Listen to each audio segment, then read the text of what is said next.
10 o'clock. We will start the meeting.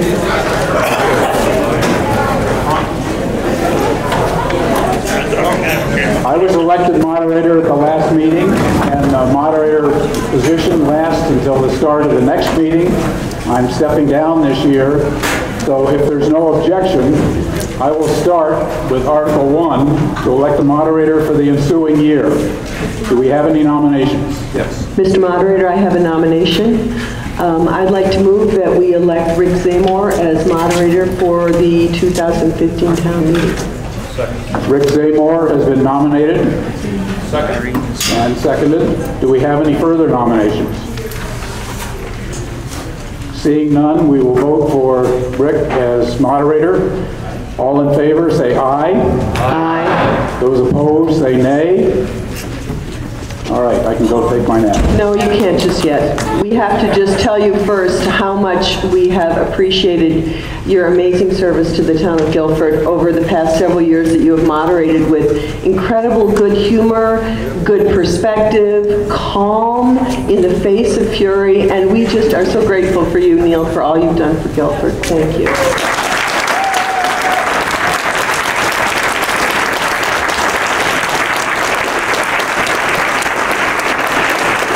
All right, thank you very much, and I was very glad to get the $20 a meeting, too.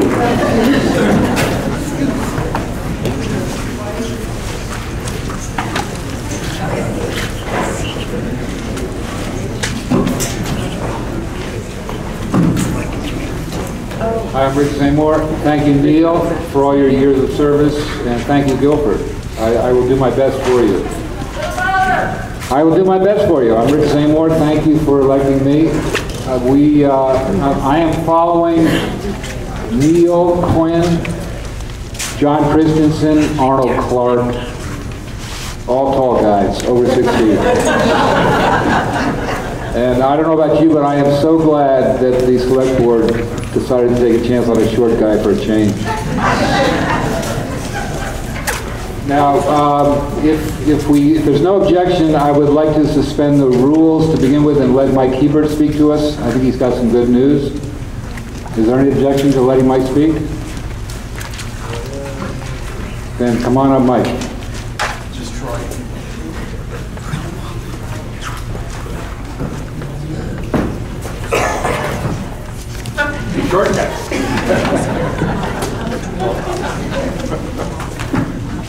Well, thank you for allowing me to address you, and thank you for giving me the honor of serving all of us in Montpelier. Yes. So I was too short? Okay. No, I'm just right. I left on the table a little outline of what's going on in Montpelier. This year has been a pretty frantic year. We have a lot of big problems in Montpelier this year, which are taking a tremendous amount of time. So not much has been resolved at this point. Normally, we have a lot of things that have happened by the time town meeting comes around, but the enormity of the problems have kept it to a point where a lot of things are still in committee. One of the issues that got voted out this week was the education bill. And the education bill basically is, as one member of the high school board said, they took everything and threw it at the wall and see what would stick. It's an enormous bill. And it's full of controversial issues, caps on spending, eliminating districts, consolidation. Just about everything you've heard over the last 5 years is in that bill. So it's going to need a lot more work. It's not finalized.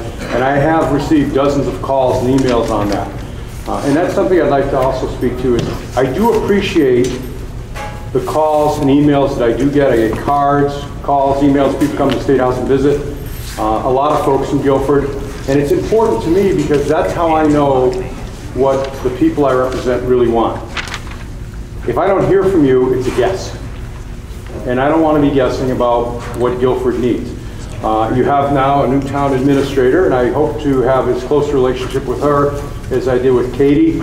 Katie was always great to work with. I could call her and say, how does this bill impact Guilford? She would get back to me, and I would know what I needed to do to benefit Guilford. Okay, so if you would, take one of those flyers, take a look at it. There's several issues on there. If you have questions or concerns, please feel free to contact me anytime, phone, email, However you'd like to contact me. If you want to come over to the house, that's fine. During session, I'm not there very often, but I do try to be at the Vernon, yeah, well, it is the Vernon Guilford store, because everybody from Vernon goes there. But the Guilford store on Monday mornings when I'm home. So I would love to see you, have a cup of coffee, talk about what you think we should be doing in Montpelier, or what you think we should be doing to benefit Guilford. Now, the issue in Guilford that I've been working on is Sweet Pond Dam. The last couple of weeks, it's been pretty intense. It is part of the capital budget, and I testified before House Corrections and Institutions, who does the capital budget for the House side, and I've also testified before Senate institutions. As of Friday afternoon, I am glad to report that the Sweet Pond Dam is still in the budget, has not been cut.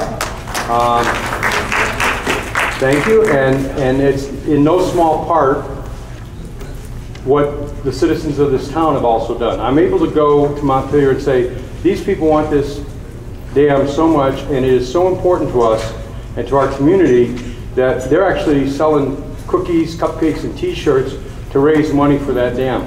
Hugely important. And also, as a group, we've won over the hearts of the commissioner and the secretary of A&R, and that's very helpful, and they've both been helpful testifying.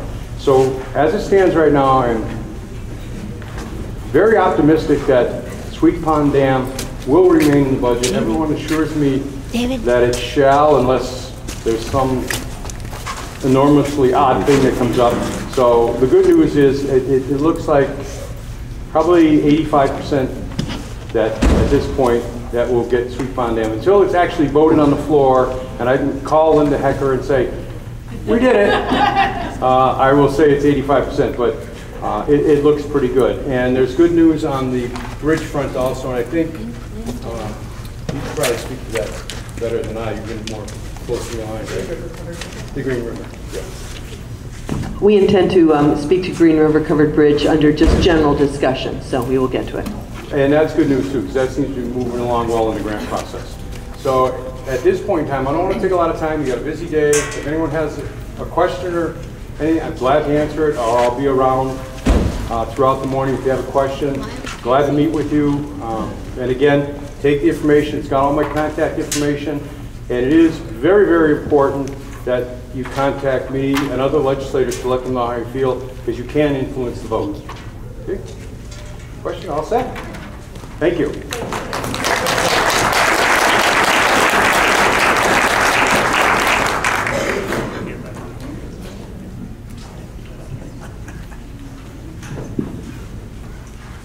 Thank you, Mike.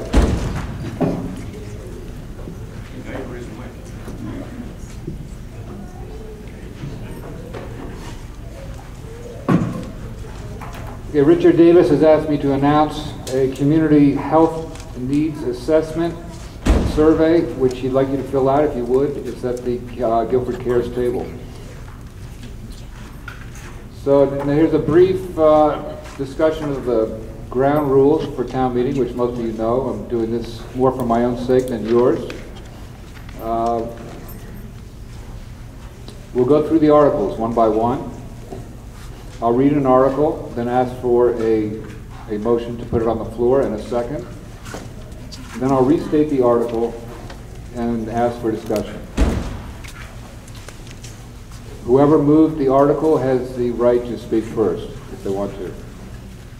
During discussion of the article, I'll call on people. Please wait for the microphone and state your name. If I sound a little serious, it's because I'm nervous. I will lighten up as the day goes on.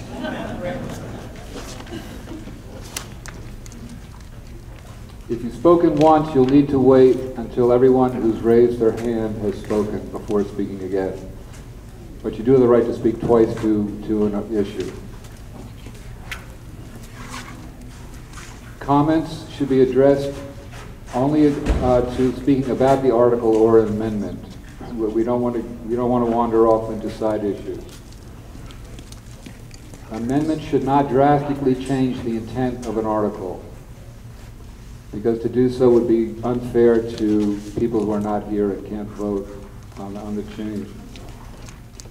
You must be a registered Guilford voter to speak, although we can suspend the rules as we just did for Mike.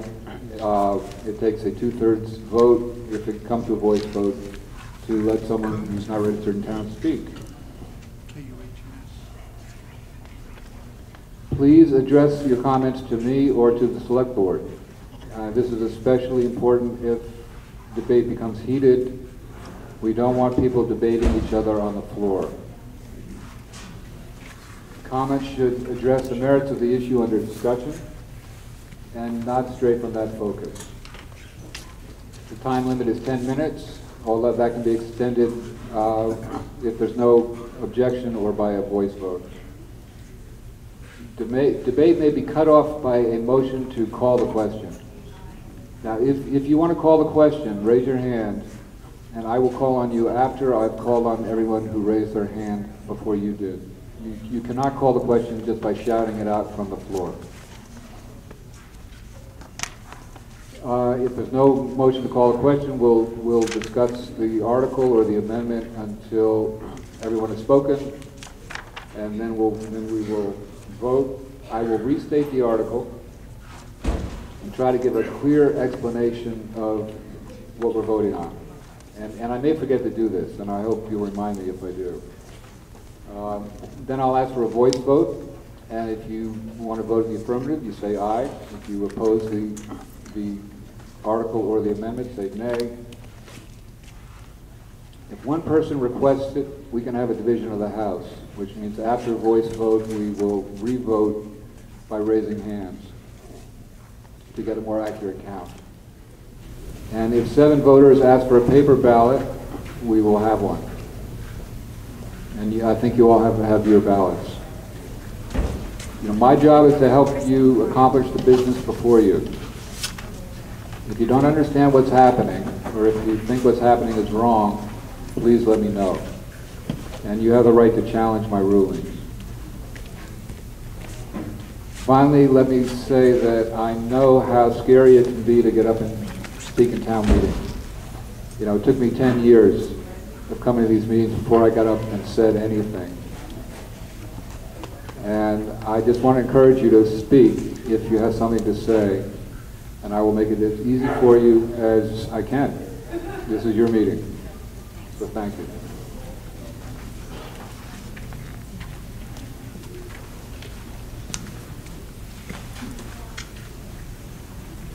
So, Article 2, to hear the report of the town auditors. Do I hear a motion? I'll speak again to the auditors. I'm one of the elected auditors, and there are 2 mistakes in the report. I probably made both of them when I was putting it together.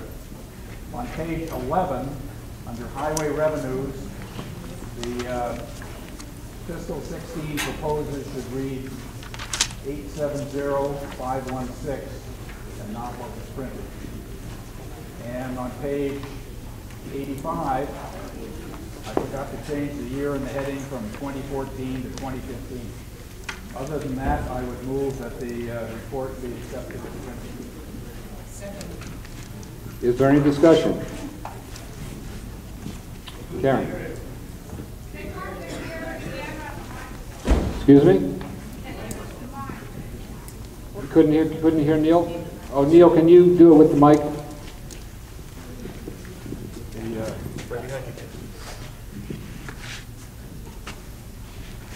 All right. I am moving that we accept the report of the town auditors, except for 2 errors that have been discovered. On page 11, the House Revenues Fiscal 16 proposes the total should read 870,516 and not what was printed. And then on page 85, it has 214 where it should have 215. And that is it. Any questions?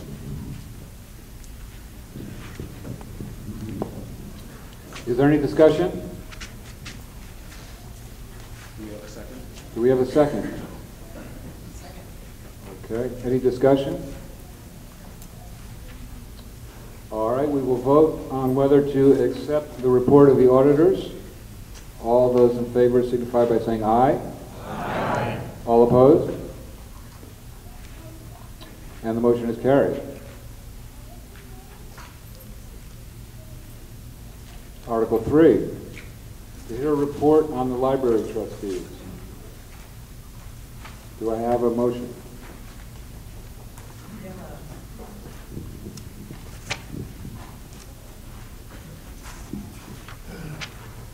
Hi, I'm Richard Wazansky, a trustee of the Guilford Free Library, and I make a motion that we accept the report, which you can find on page 47 of the town warning. Before we vote, I'd like to, on behalf of the library staff and trustees, thank the generous residents of Guilford who helped us to make our fundraising goal this year. We have an annual appeal letter, which actually went slightly above the goal. We're very pleased about that. We're also selling raffle tickets in there, and the raffle ticket this year has got a wonderful prize, which is a surprise, but you'll find out if you buy a ticket. And I just wanted to point out that the library, for those of you who have been to the library, you know that it's a vital center of life in our wonderful town. And we hope that it will continue to be so. Over 3,000 materials were circulated this year, which is wonderful. The computers are going crazy. The librarian is busy as she can be. And once again, I move that you accept the report on page 47, and thank you. Okay, do I hear a motion? Second? Is there any discussion? All right. All those in favor of accepting the library report signify by saying aye. Aye. All those opposed? And the motion is carried. Article 4, to elect the following officers: trustee of public funds. There's two grand jurors, one library trustee, trustees of the Warren Wilder Fund, 2 of those, and 1 cemetery commissioner. What's your pleasure? I so move. A second?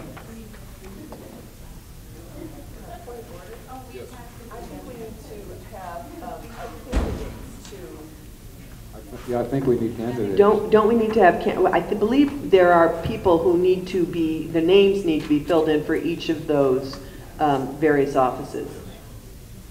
I don't have the name of the other. Page 78.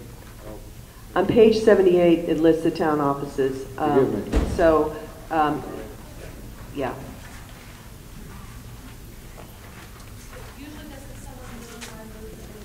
So, right, so that usually, for example, Don McLean's office is up this year, and so it would be, the other 2 trustees of public funds are Todd Mandel and Penny Marine. So if Don were willing to run again, and as somebody said at pre-town meeting, once you're elected to a board, you're there for life. But no pressure, Don.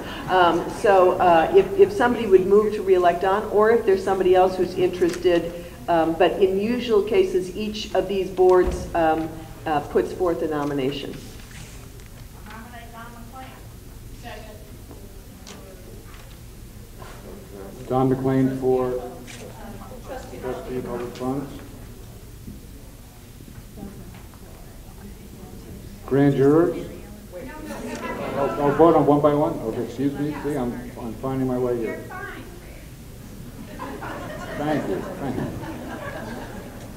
All right, Don McLean's name has been put forward as trustee of public funds. Is there any discussion? A second? Any discussion? Any other candidates? All those in favor of Don McLean as trustee of public funds signify by saying aye. Aye. All those opposed? Yeah, that wasn't so hard. Grand jurors, 2. Do we have names?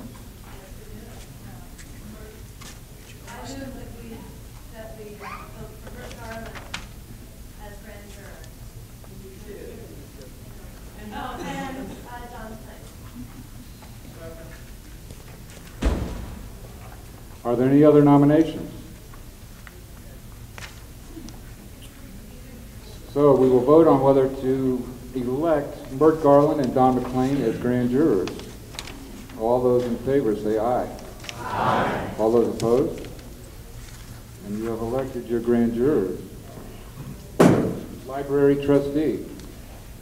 I nominate Carol Schnabel.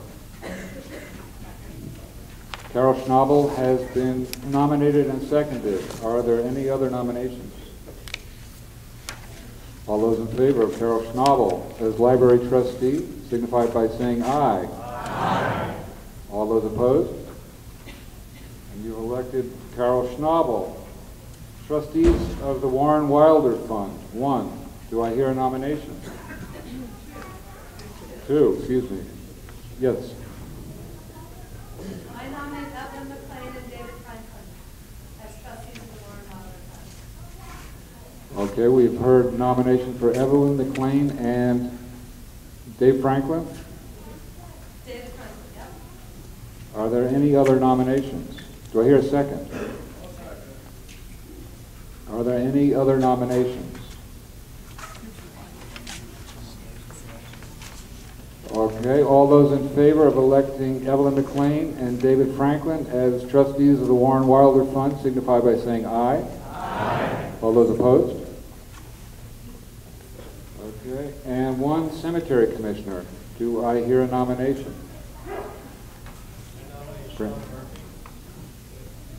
Excuse me?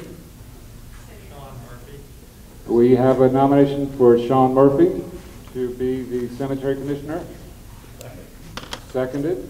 Are there any other nominations? All those in favor of Sean Murphy as cemetery commissioner signify by saying aye. Aye. All those opposed?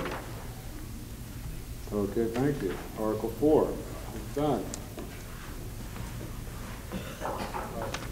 Dick wants his book back. Article 5. Shall the town vote to increase the number of select board members from 3 to 5? Each newly created position will be for a term of 2 years.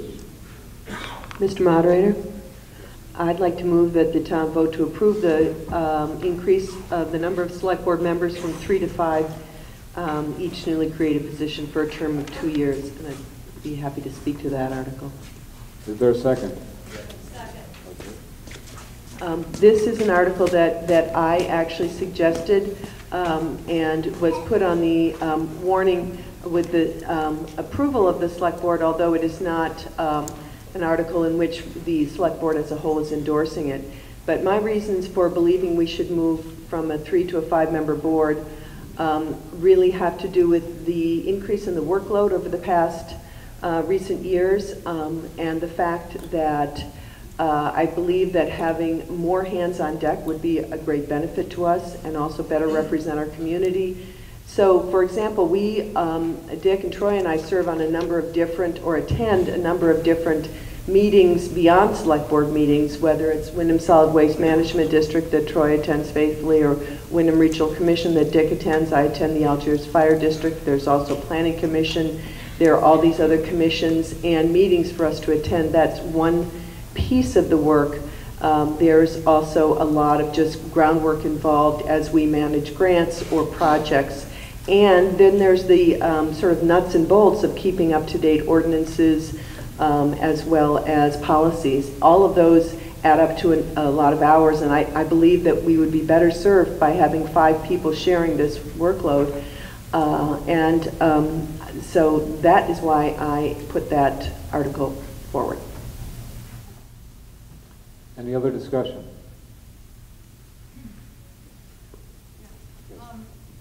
Well, please wait for the mic. Yeah, I'd just like to endorse what Ann is saying. As a long-term member of the Conservation Commission, I can attest that the number of initiatives, and especially legislatively mandated initiatives, has quadrupled in the last 10 years. And being a select board member could easily be a full-time job, 60-hour-a-week full-time job, not to mention the kind of hours that our current board is asked to do. And So from my perspective, as somebody who deals with just a small fraction of the issues that the select board deals with, it would be so much better to have more people, more heads, more hands to share the work.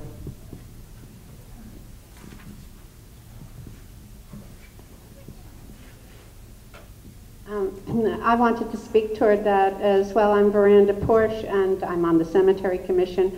You know, we have 2 candidates for the Select Board, and I want both of them. You know, I think that we're so lucky here in Guilford to have a primarily harmonious town, even in disagreement, and also to have contested races, to have people coming forward who really want to do this work. And I feel as if it would be a great time for us to embrace that energy, and especially even look for some young people who might want to do it, no offense. And you know, move it ahead. You're all terrific, you know, nicely preserved and energetic, just like me. Yes. Sarah Kotkov, Stage Road. I'd just like to ask for a clarification that when will this change, if we agree to this, when will this change occur? You know, it's interesting, Sarah, that you asked that, because at pre-town meeting, the suggestion was made that we amend this article so that we could appoint 2 people right away. So I called Vermont League of Cities and Towns to get clarification on that, because we had envisioned this as a 2-year process, that we would vote, and if the motion passed, that the following year 2 people would run. However, I was wrong in that understanding of that. I spoke to a lawyer at VLCT, and basically what she explained to me is if we pass this article and we have a 5-member board, that after town meeting, we have a 5-member board. So that if there are 3 of us on the board, let's say one of us is sick, we can't act because we don't have a quorum. We become a 5-member board. However, the select board is not in a position to appoint 2 members because we really technically don't have a vacancy. Vacancy only happens if somebody resigns, dies, or becomes insane. That's what I'm reading here. So in fact, what they recommended, and I brought this report with me, but after going around about this issue, they recommended that the authority would stay with the voters and that we would have a special town meeting as soon as was reasonable after town meeting to elect, by the voters electing 2 new members. Now, I asked, does this have to be a gathering of people such as this? And the lawyer I spoke to said, no, it does not. It could merely be a special town meeting was called for April 24th. I just pulled that date out of the air. And people could go up to the town office and vote, or vote absentee ahead. And if there were no other articles or no other purposes for that meeting, except voting by Australian ballot, then we wouldn't have to have a gathering of people. It would, in a sense, be a special election, really. But called, she said, you call it a special town meeting, but it's an election. People can absentee vote beforehand. In fact, they have to be allowed to. So if this motion did carry, and this was sort of late breaking news for me, and I apologize for not having known that beforehand, but we would move to let people know that we have 2 vacancies and 2 people could run for those vacancies, or 3 or 4, and we would have that election. As soon as we warned it, it would have to be within 30, and not before 30 days and not after 45 days of us warning that. Until then, we would, if the motion carried, we would be operating in a sense as a kind of a partial board, and if we didn't agree on everything, which of course we always do, right? Then we wouldn't have a quorum to pass even a vote. Yes, Dave?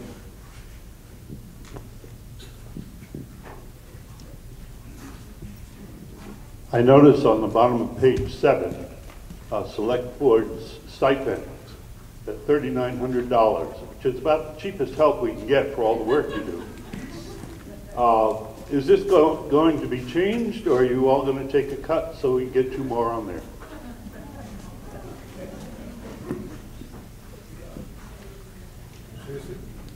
have no idea. That's 3,900 for the three of us together, so it's not 3,900 each, just to clarify. So I guess we hadn't really considered that. Good question. Dick says it's up to the auditors. They set our pay.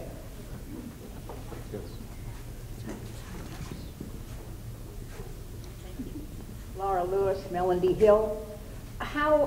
Would there be an opportunity for us to get to know anybody who was running that we didn't already know?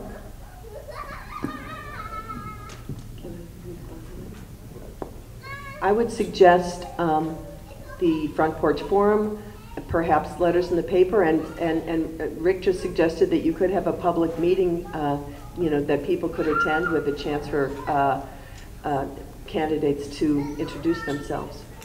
Yeah, I think the Grange might host something. I mean, I'm just off the top of my head, but just the way we do pre-town meeting. Hal?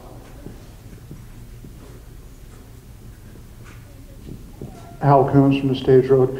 If we do indeed pass this thing, I will work to make sure that the Grange is available for the candidates forum so the folks can get a chance to meet, because it is important. That's a good point.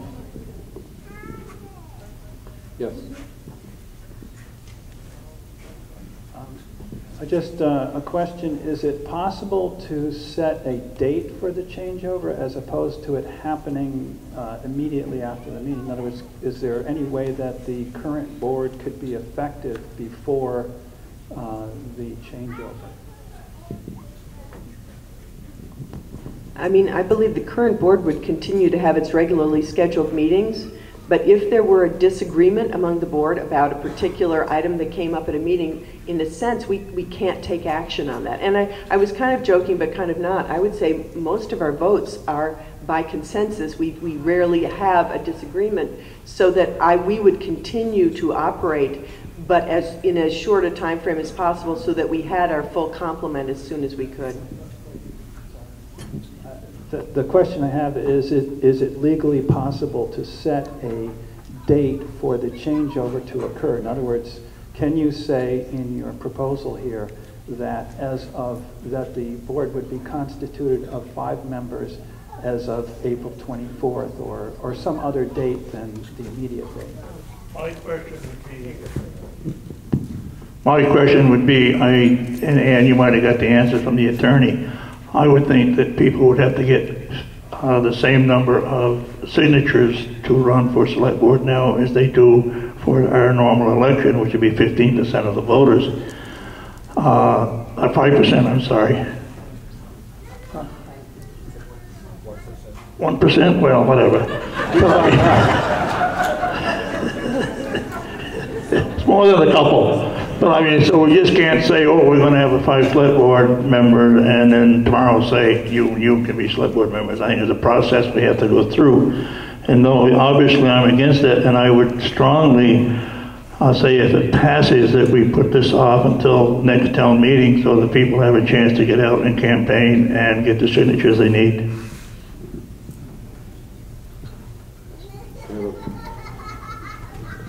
Behind you. Cal Grandy, I propose 2 amendments for consideration. One is that this amendment, if passed, would start next year at the same time, and answer that question right there. Just amend it to say that the program starts in a year from today. And the second one for consideration, just add 1 with arrangements for tie breaking instead of 2. So those are 2 amendments I would see as consideration. Just add 1 additional board member with consideration for tie breaking, which would be like the chairman would abstain from a vote unless a tie would, 2, tiebreakers. Got to have something. You can't have 4 without problems. So Calvin, you're proposing 2 amendments? Yeah, sure. Well, 1 is to postpone until next year. 2 is to add 1 new member, not 2 new members. Okay, we have an amendment. Point of order. Yeah. Yeah, we can only consider 1 amendment at a time. So which would you like to Okay, all right, we'll combine the two into one amendment. So the amendment would propose that we wait a year to enlarge the select board, and that we enlarge it by one member, with a provision for tiebreaking, which would be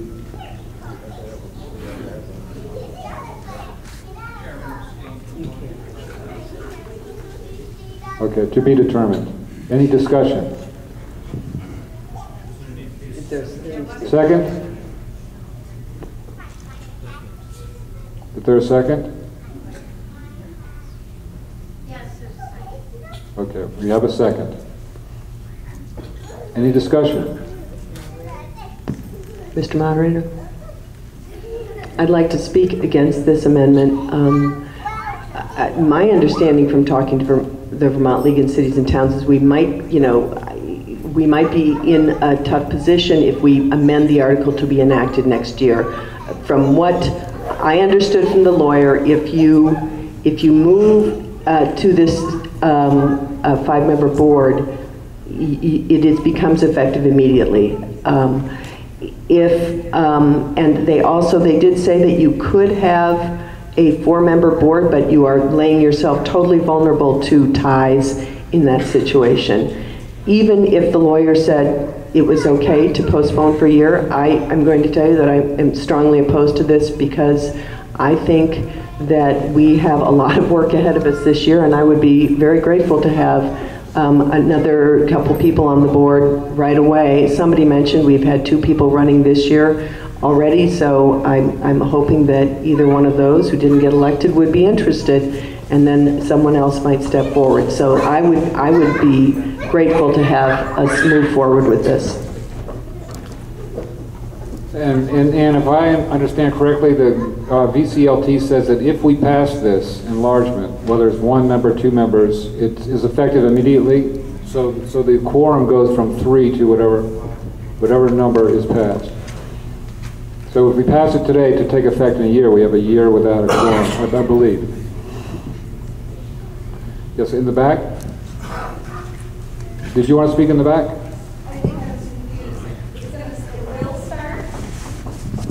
Hi, Noreen Woodruff. I live on Merrynock Road. It is going to start a year from now, is what are you still going with that amendment? The amendment is still under discussion.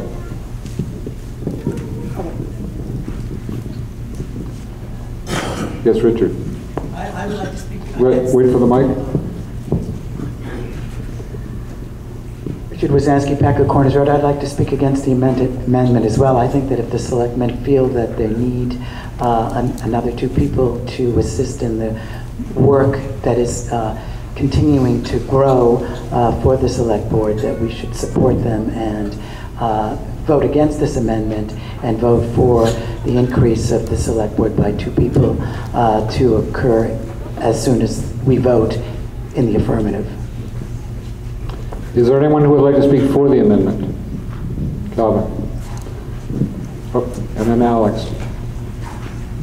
Well, the reason I would propose to wait, or not to wait, but to initiate after the full term is to allow the smooth progress and the best familiarity. There we had one speaker to how would we meet. We had another speaker, when would this, what could we do to put a date on it that isn't a question or a compromise or even a sense of urgency. There may be a sense of urgency to attend meetings or to perform the functions, but that's different than the amendment itself, or the itself. The urgency is there. I appreciate that, to speak to this process to increase the board should best be considered carefully and allow the citizens of our community to be familiar what's coming up. And our normal town meeting function and voting, I feel, is the best mechanism to do that. A special election is interesting, but it's always a certain amount of confusion and awareness. So that's the only reason I have to present a delay. And as far as is it okay to do that? We have precedent, or we voted one year for something that was going to happen in years to come, which the school board would be familiar with that, I'm sure. So I don't think there's a huge gulf of understanding of how we may apply our wishes in this vote to an action that would actually occur in a year. Alex?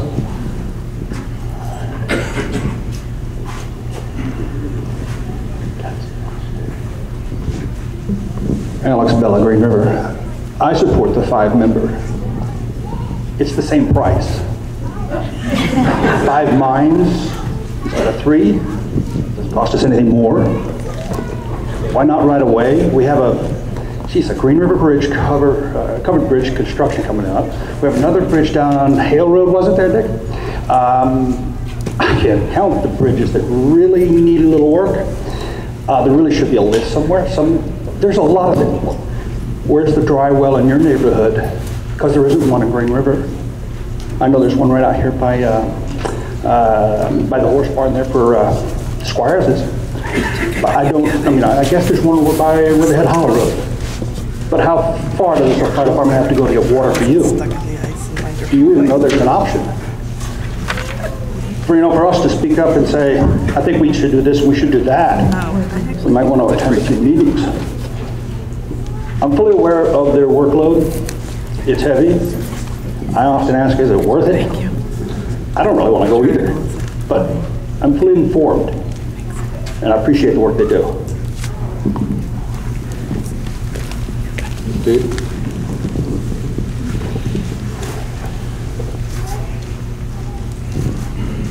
I'd like to call a question. A motion to call a question? Do I hear a second?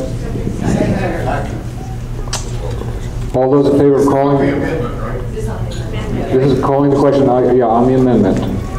All those in favor of calling the question signify by saying aye. Aye. All those opposed? Okay, the question has been called. We will vote on the amendment, which I think would read, shall the town vote to increase the number of select board members from 3 to 4 in 2016? Does that cover it? This is the amendment. Is there any, okay. The question's been called, we can vote. All those in favor of the amendment as I just read it, signify by saying aye. All those opposed? Nay. Okay, the amendment has been rejected. Now we'll go back to the main motion. Shall the town vote to increase the number of select board members from 3 to 5 newly created positions for terms of 2 years? Yes.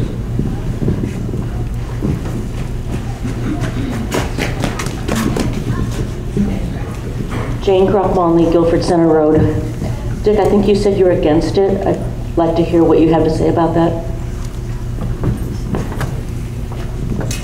I do. I've talked to other towns, and Ann's remarked that the workload would be spread out more. I think it'd be spread out more in my direction like it has been in the last 12 years.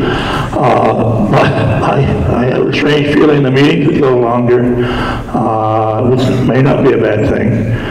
But some of the discussion would get repetitious, and I know Dummerston, for one, has 5, and Vernon has 5, and they're looking to go to 3, I believe, at this point because of some of their issues. So yeah, Anna's right in saying that the workload the last year or so has been really, really heavy, but I think there's a light at the end of the tunnel, and in the town this size, I don't really believe we need the other 2 person.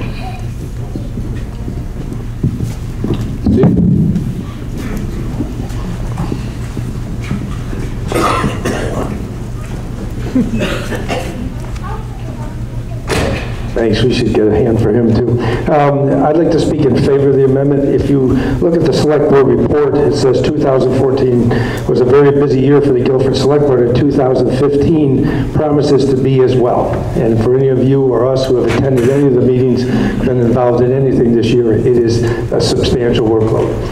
I will also say that I think a number of things that happen when the workload is substantial get missed, and that's like select board representation and things like the Planning Commission, the Conservation Commission, Cemetery Commission, and I think some of those things, if I'm not mistaken, have been lacking this year. So I would speak directly to go into 5 instead of 3.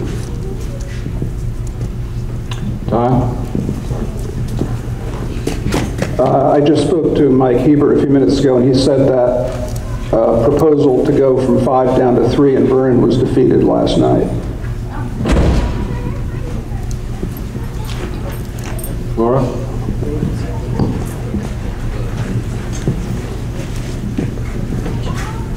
I'm Laura Wilson-Tucker, live Guilford Center Road.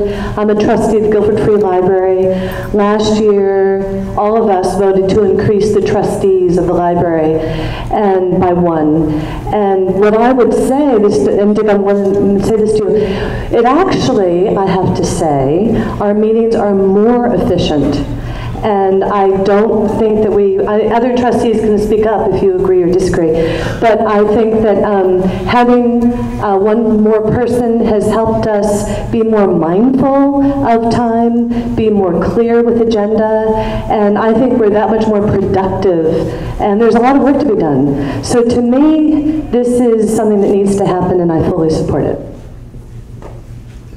Other discussion in the back? Howard David?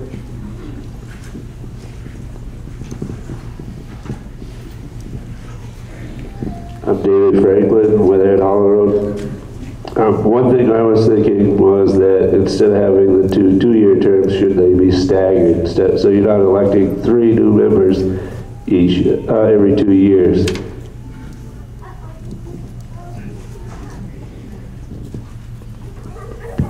So as is the case with the school board, there are different lengths of terms. There would continue to be 3 3-year terms, and there would be 2 2-year terms. But those terms would be staggered as well, so that in effect, if we held a special election this spring, one person would be running for 1 year because they'd be, in order to create the stagger, and the other person would be running for 2 years. So after this initial election, they would all be 2-year terms, but those 2 would be staggered, and the 3 years would continue to be staggered as they are. Sean? I have a question and a comment. One would be a question. Sean, your name. Oh, I'm sorry. Sean Murphy. Thank you. If you have a 5-member board, can you take... A little louder. Okay. If you have a 5-member board, how does it work in terms of a quorum? That's my question. And my comment would be, I believe somebody referred to the compensation. With a 5-member board, I don't really think it's fair to spread the compensation 5 ways where it's only spread 3 now. It's a lot of work, and it's not a lot of money, but I do believe that the compensation does have an importance to pay to gas, to get to meetings and so forth. So that would be a comment. Thank you very much. And this runner for the microphone is fantastic. Bravo. Other discussion? Michelle?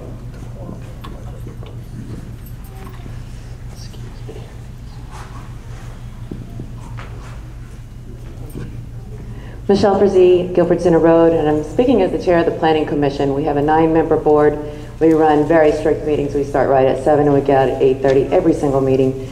We have a ton of discussion in all of our meetings, and they're very productive meetings. But one key thing with being a 3-person select board with open meeting law now, no 2 members up there can discuss anything going on in town and one-on-one. When we have 5, discussion can be had outside of meetings. And I feel that's very important for further development and understanding of things going on, and to be able to go and make decisions instead of having to have all your discussions at the table.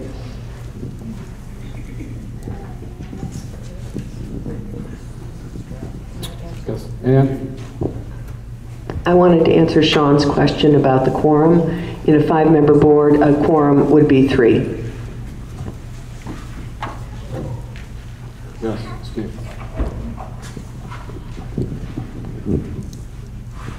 I'm a member, Steve Redmond, I'm a member of the Guilford School Board, and I support this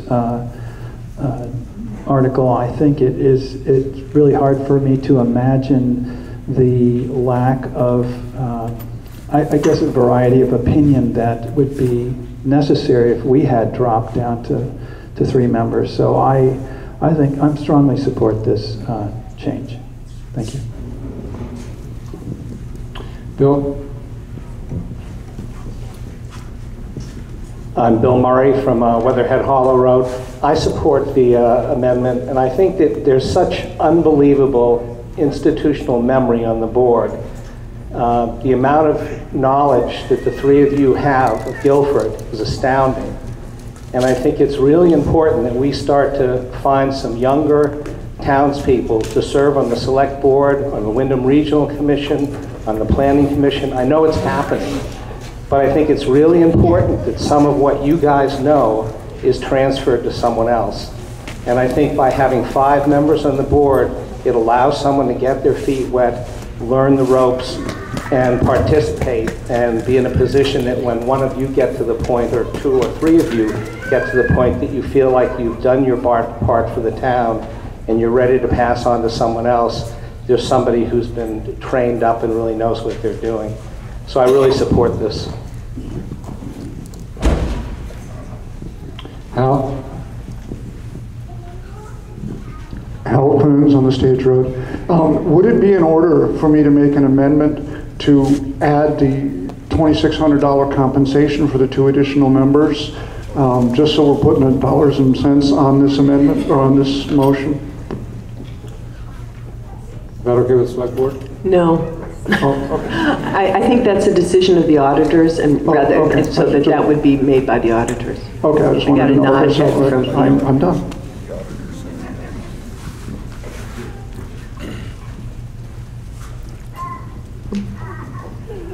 George Lewis, Melindy Hill Road, if you allow me to remain seated while I speak.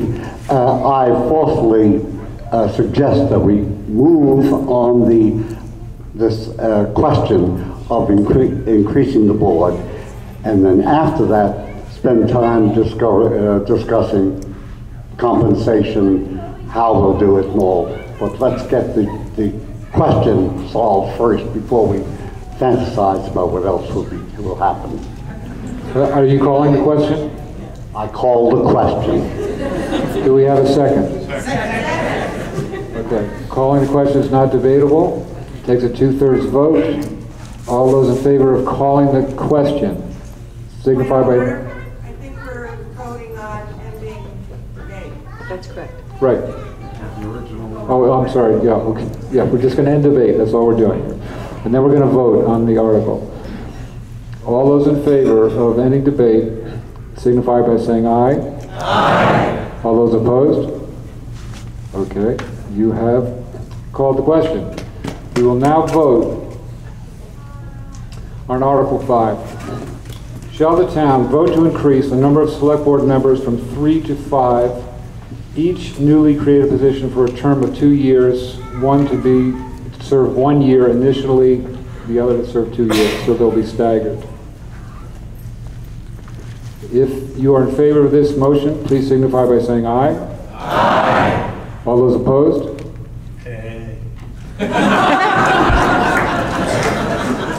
The ayes appear to have it. No offense, Dick. And you have adopted this article. I have been asked to insert an announcement here to the fact that Thayer Tomlinson can take supper reservations for the Grange Sugar on Snow supper this Saturday.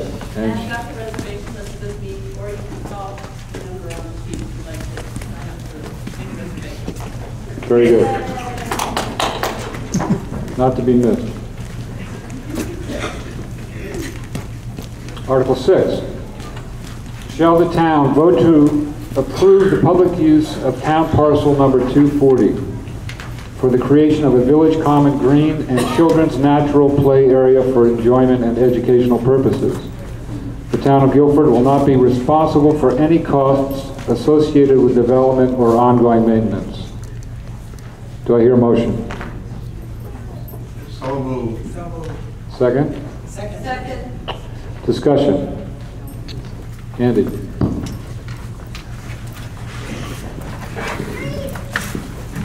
Andy Lockney, Sweet Pond Road. Hi, I've been a proponent of this idea for the past year or so, and I can give you a brief history. The parcel in question is a town-owned parcel. It's about 1.5 acres. It's off Carpenter Hill Road, right on the village center. It's bordered on 2 sides by the brook and 1 side by Carpenter Hill Road. It was donated by the Anthony family a few years ago. And so the idea is to open it up. Currently it's just ringed in barbed wire to just allow the public access to it as for the creation of a common green and a children's natural playscape. What that is an area with natural materials for children to explore and engage in imaginative free play. It's not a commercial playground. There are no giant neon structures involved. And I've heard a number of concerns over the past year or so that I'd like to just bring to the forefront and address as best I can right now. Liability has been a huge one that I've heard over and over again. A couple months ago we had a visit from Wade Major of the Vermont League of Cities and Towns who provide Guilford's insurance, and he assured us that there are no additional costs to covering this space as a public space. In fact, given if we meet some of the characteristics that they put forth, such as certain signage, there could actually be a credit to the town of Guilford on their insurance policy. Another is that it would be an eyesore. Like I said, though, it's strictly natural materials, things like logs to climb on. There's already a big group of rocks there that would just need to be basically weed whacked around. People are concerned that it's going to be a burden on taxpayers, but this is going to happen due to a committed volunteer effort. And that, given that, people are concerned that, well, what happens in a couple of years when nobody wants to volunteer anymore? Well, the beauty of a space like this is that it is all natural materials and there's not any infrastructure. And so if interest happened to wane, it would just revert to its natural succession going from a field back to a forest, which is basically what's happening now.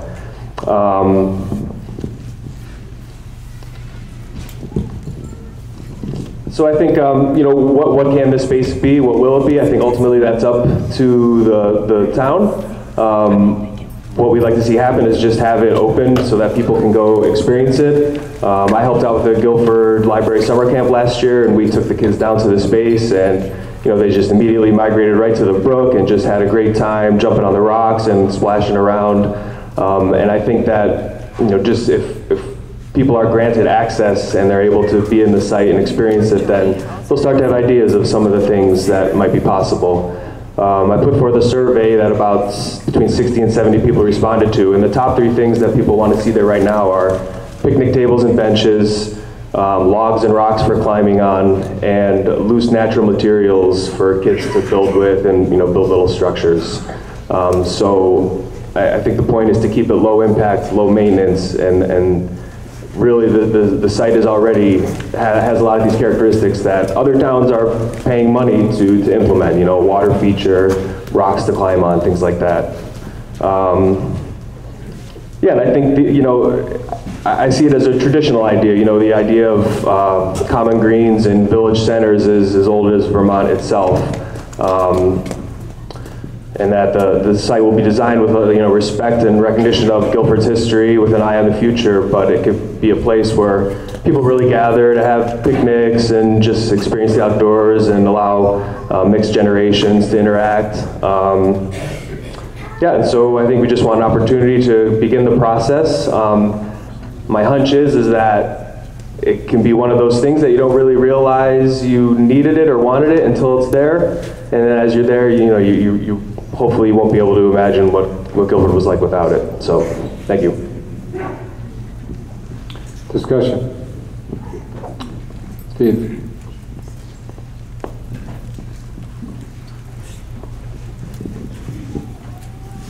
Steve Redmond, Guilford Center Road. At the pre-town meeting, I went into detail, and I'd like to go into that same detail right now. Sounds like a good idea.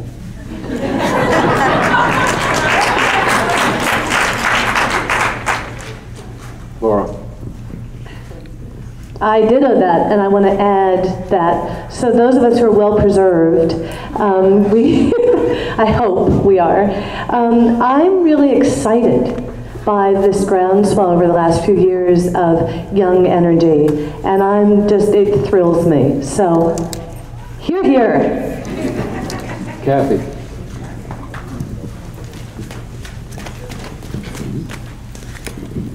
Kathy Wilkin, Bonneville Road. This summer, as Andy said, we spent a lot of time on that playground. The kids had no trouble getting under the barbed wire. I did. And there wasn't any place to sit except on the ground. It was hard for me to get up. So it'd be nice to have a bench there. But if you would take a moment to look at the slideshow on your way to lunch, out by the library booth, you'll see pictures of kids making boats and floating them down the stream and doing all sorts of wonderful games on that piece of land. I think it's a great idea. Other comments? Kathy.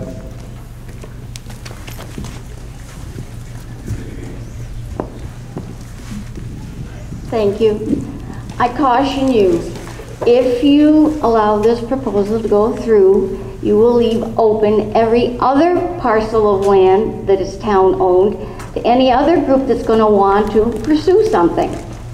And regardless of what the lawyers are saying, or the town select board are not lawyers, the group that's proposing this is a small group and they are not lawyers, you aren't ever going to have anything airtight that's going to keep somebody from trying to sue the town if their child gets hurt. You're going to have kids on bicycles, you're going to have kids walking, they will not be supervised. You cannot expect the people that are there picnicking to supervise other people's children. And those are really things to think about. Another thing that concerns me is that I always assumed that the Planning Commission wanted to preserve the farmland that we have and keep it open for the farmers. And I've noticed, because I live on Woods Hill, that every year I've gone down there, passed through that area, which is narrow and congested, and there are farm vehicles, town vehicles that go through there, heavy machinery. And you're going to have children in that way, but also because of the cows that are there, I wonder if it's not a double standard for some of the people who are on the commission that want to now make this into a playground and take this land away from the farmer who's been using it. Other comments? Michelle?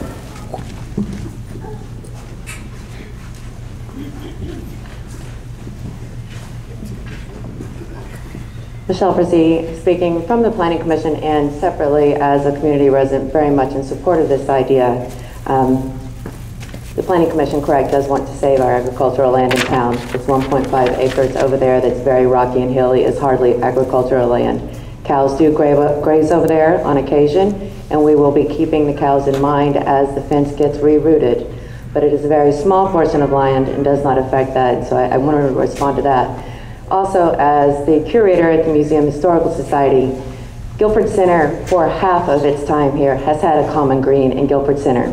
No, it hasn't since the 1940s and 50s beyond to now, but the land where the meeting house now stands is where the common green used to be, right there in between the old stores where the foundation is.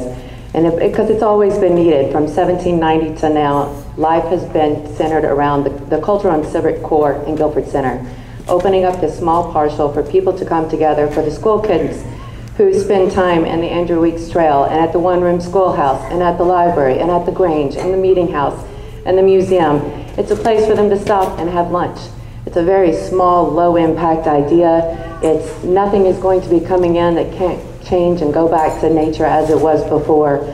I just really hope that you can all look beyond those arguments and see the goodness that it can bring for our young families too. It's not a small group. There is huge support. There are many young 30s and 40s families coming and choosing to raise their children here, which we need. We have an aging demographic. We need to do things that we can do to help combine the town together as a whole and help share the stories, not just with Select Board. We need a place where generations can come and share what has been and where we're going and help to educate each other as a community instead of separately in our individual groups. Please round of applause. Jan Dressler, Melody Hill. I commend the group that's been working so hard on this. I spoke to Barbara Anthony Sunday, and I asked her a little bit about what the original trust was and how it came to be and be deeded to the town. And the one question I had for her, and I asked her, I said, did you have any thoughts about what would happen? And she said, that's a fine idea. The only stipulation was nothing be built on it. And then I asked her, what happens when people try to park there? What will be the parking situation? And she said that would be a good question to ask at town meeting. So I'm asking, where would people park? Comment in the back.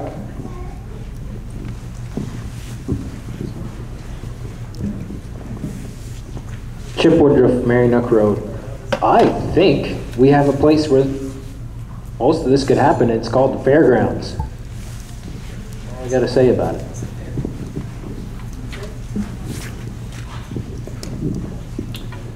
Katie? Hi, Katie Buckley, Fern Drive. I'm not a lawyer, but it's my understanding that when the town accepts a parcel of property, that it becomes public property, that we're taxpayers of Guilford and that we all own the parcel. So it feels public to me even without the question. It's just a matter of use. The fairgrounds is privately owned. This parcel is publicly owned. There's also another parcel right next to the Grange, which is a field owned by the town, and I don't know why that couldn't also be used for parking, which would kind of result in a parking situation. So.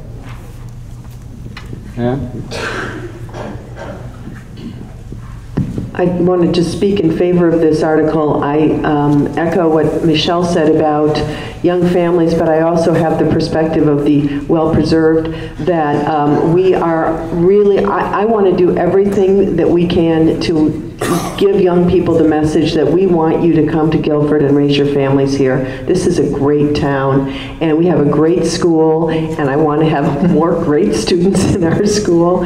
So I heartily endorse this. I think it's, I really appreciate the energy this group has put into it. I appreciate the effort to keep it low impact and no cost to the town. I know they've done a lot of work and will continue to with volunteer efforts, so I heartily endorse this article. Yes.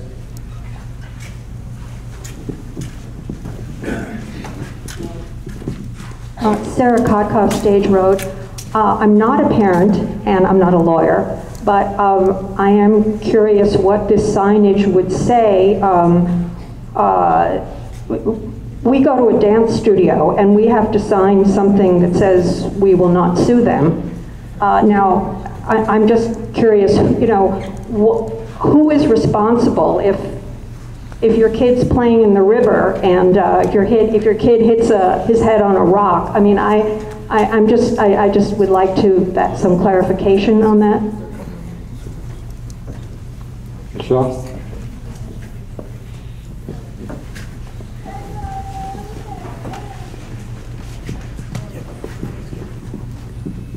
I'm going to try to answer it the best I can. When we met with Wade Mazier, VLCT, their Loss Prevention Control Department, would be sending the Select Board some ideas of things that they could do. The town, there can be a checklist. He mentioned he threw out 6 items randomly from no swimming. Because if we state it, you know, just obvious things, but it would be decided with the Select Board and working with VLCT and the liability insurance. And don't have the exact answers yet, but there are measures, and that was the point that Wade said. Like, if they gave the Select Board 6 things to post or such, there could be a 2% credit back to the town.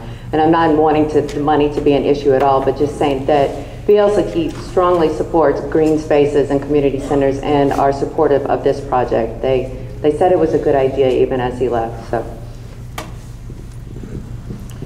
Yeah,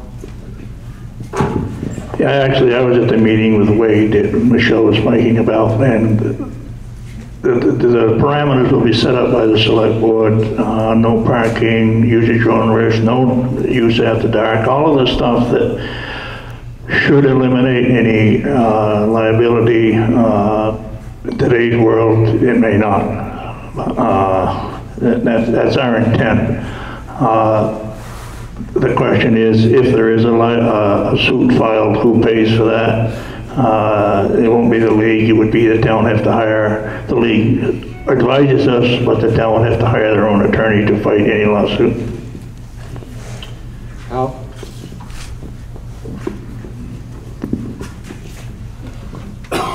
Al Coons from Stage Road.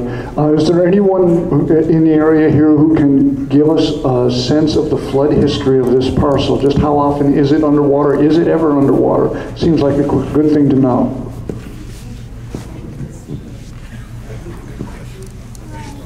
Kathy, and then John.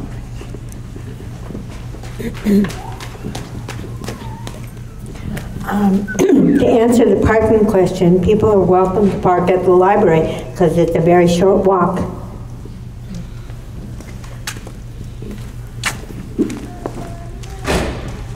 And John in the back.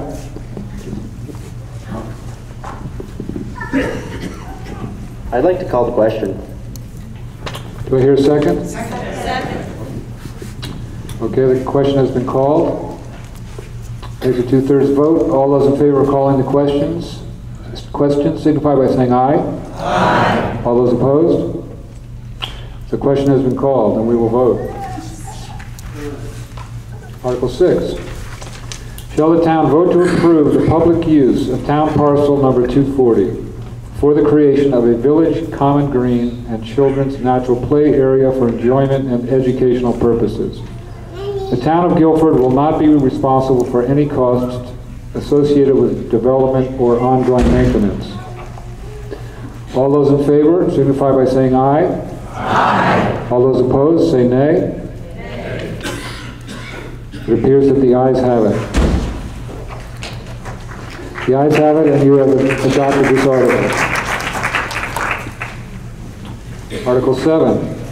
Shall the town vote to approve highway fund expenditures in the amount of $870,516 for fiscal year July 1st, 2015 to June 30th, 2016, for which revenues will be raised through taxes or other sources? Do I hear a second? Second. Any discussion? I'd like Dan, most of us folks know what Dan has done every weekend for the last month or so, but could he give us an update on his plans for the future before we go through with this motion?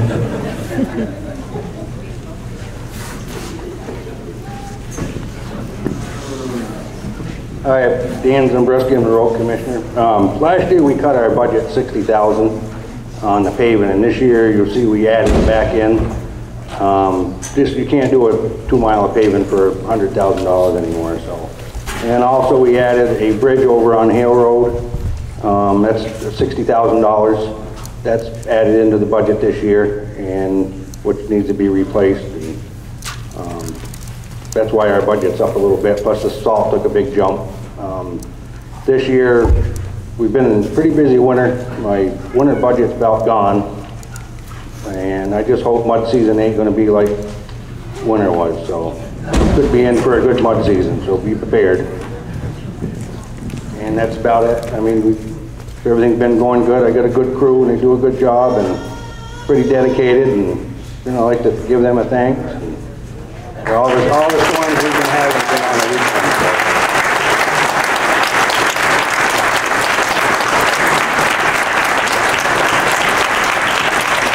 Down here, so anybody's got any questions?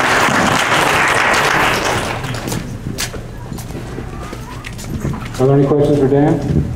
I just wanted to throw in at the Hale Road, that one bridge, there's 4 bridges within a mile on Hale Road, and one has been done by the town, one is done by the state, and there's just be one left to do by the parsonage.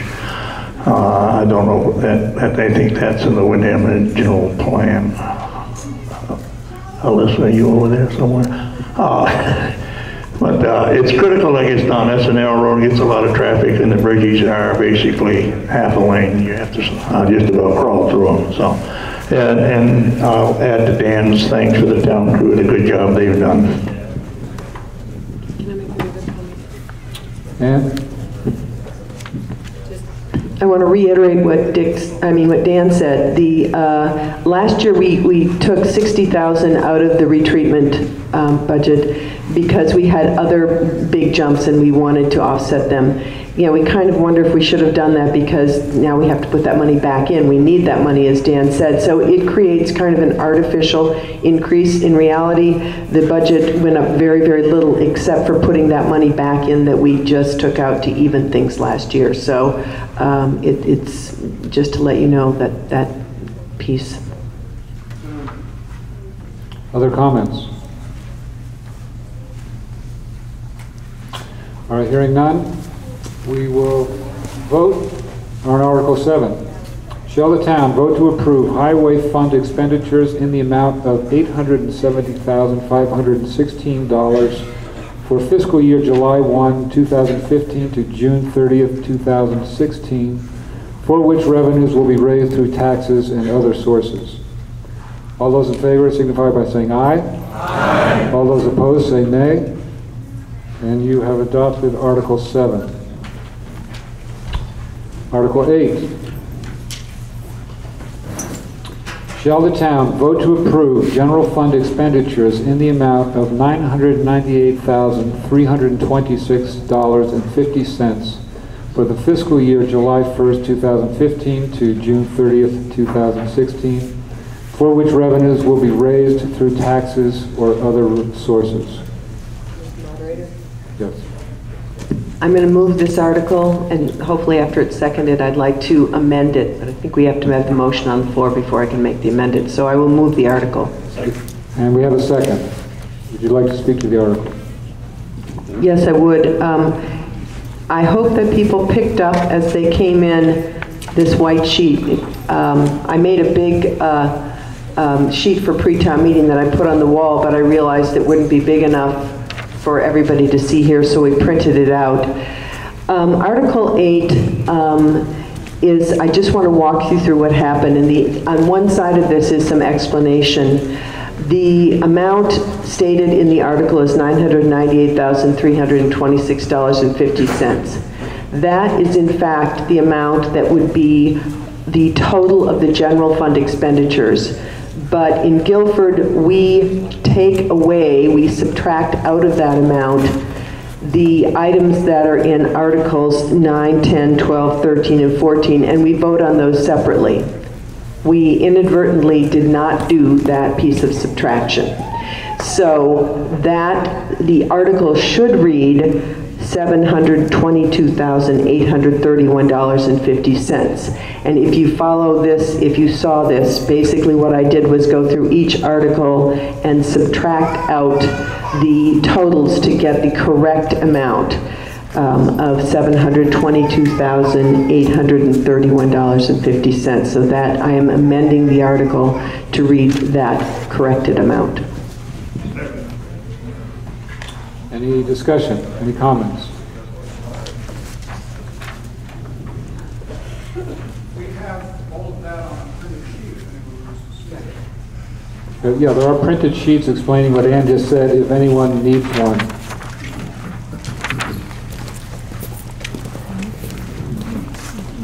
Hearing no discussion, we will vote on, so are you proposing an amendment? Or just, okay.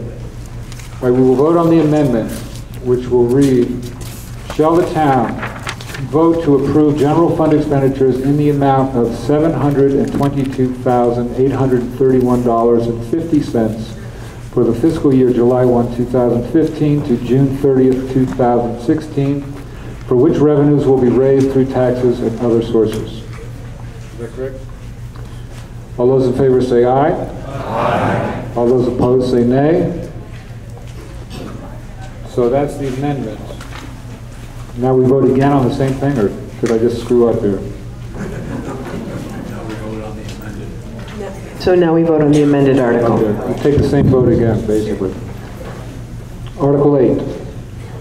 Shall the town vote to approve $722,831.50 general fund expenditures for fiscal year July 1, 2015 to June 30th, 2016, for which revenues will be raised through taxes and other sources?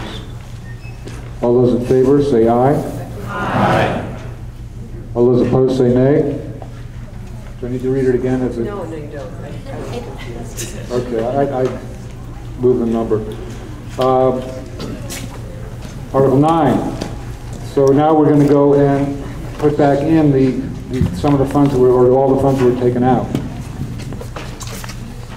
Article 9, shall the town vote to raise and appropriate the sum of $4,200 for Guilford Cares? So moved. Now, do I hear a second? Second. Any discussion?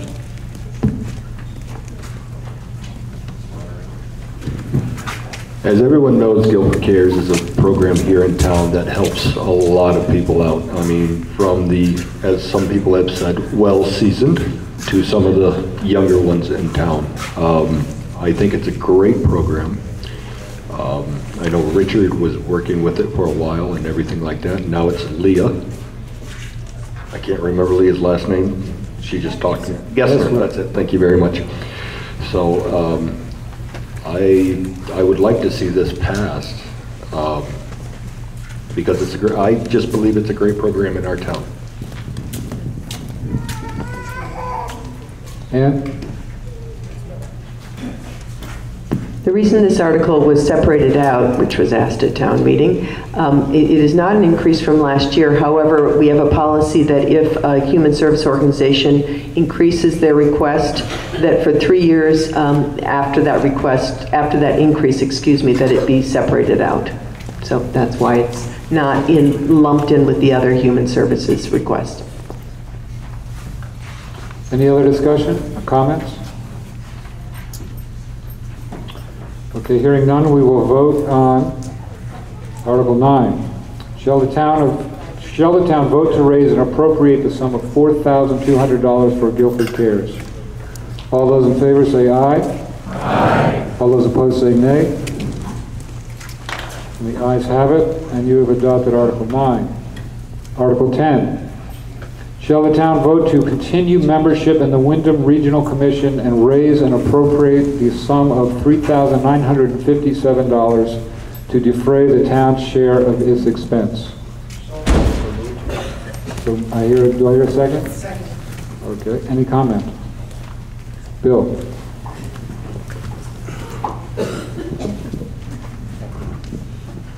Bill Murray from Weatherhead Hollow Road, and I'm one of the representatives in the Wyndham Regional Commission with Dick Clark. The amount of services that the town gets for that amount of money is astounding.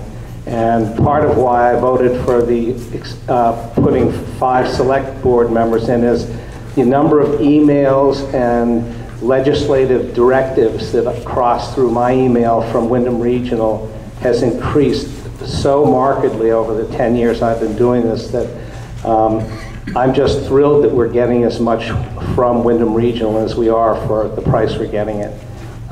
And just as an aside, I was really impressed with some of the younger people who were speaking up about the play space, which I hadn't really cared that much about, but I hear some future Wyndham Regional commissioners there.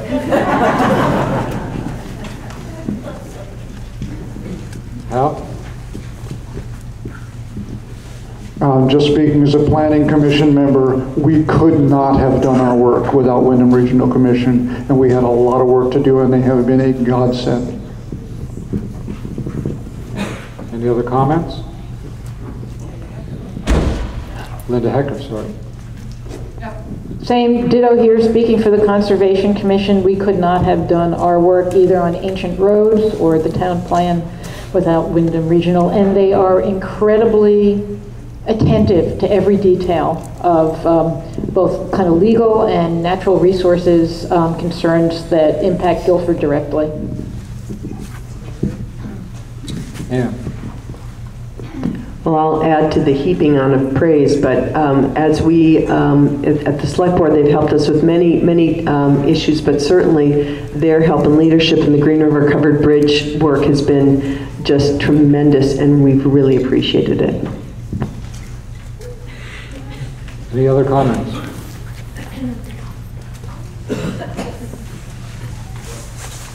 Hearing none, we will vote on Article 11. Oh, sorry, 10. Shall the town vote to continue membership in the Wyndham Regional Commission and raise and appropriate the sum of $3,957 to defray the town's share of its expense? All those in favor say aye. Aye. All those opposed say nay. And the ayes have it. You have approved Article 10. Article 11. Shall the town authorize the Select Board to bond or borrow a sum not to exceed $150,000 to match grants received for the repair and rehabilitation of the Green River Covered Bridge? Mr. Moderator, I'd like to move to pass over that article to the end of the meeting in other business for the following reasons. We had some figures for grant that we may or may not get, so we don't know if that's coming in. We're not sure of the total cost of the repairs yet. So it's not a good idea to try to designate a certain amount of money at this point. We can't borrow in the future without an article. So a motion to pass over this article, is there a second? Discussion? Excuse me. Sorry, Calvin's got a comment. Just can we just vote and defeat it? Just say no, or need to go into effect? We did consult again with Vermont League of Cities and Towns, and they recommended that we pass over this article as, in a sense, to postpone it indefinitely, because what we really need to do is just share with you and discuss options without having to build an amount into our budget or make a firm decision on how to proceed with the finances. So that was at their recommendation that we moved to pass over. My only comment is how do we get it off the dock the right way? Is passing over by the sponsor the right way? Yes. Passing over, there are three different kinds of passovers, but this is an indefinite passover which does not reject it, does not adopt it, just puts it aside, is my understanding. Is that an amendment? It's a motion. It's a type of motion, which has been made and seconded. Bottom line is to skip the article, pass over the article, and discuss it in any other business at the end of the meeting. So it will come up for discussion, not for action, under other business. Is there any comment? Although, okay, Article 11 reads, I'll read the article and then I'll ask if we want to pass over it. Shall the town authorize the Select Board to bond or borrow a sum not to exceed $150,000 to match grants received for the repair and rehabilitation of the Green River Covered Bridge? And there's a motion to pass over this article. All those in favor say aye. Aye. All those opposed say nay. And you have passed over that article. Article 12. Shall the town vote to raise and appropriate the sum of $29,000 for the Guilford Free Library? Do I hear a motion? Richard. I move that we accept Article 12. Second. Any discussion? Richard. I just wanted to once again thank Richard Wazansky, I just wanted once again to thank the town for its support that supplements this article in the budget, and to remind you that there is a raffle going on to help with the library expenses, and also there is going to be a wonderful concert led by Judith Sirkin on May 30th in Guilford Center, in the Guilford Meeting House. which is also the proceeds from that will be used to help to defray library expenses. So thank you very much. And we also want to extend our appreciation for the 2 librarians. Thank you very much, Kathy and Leah.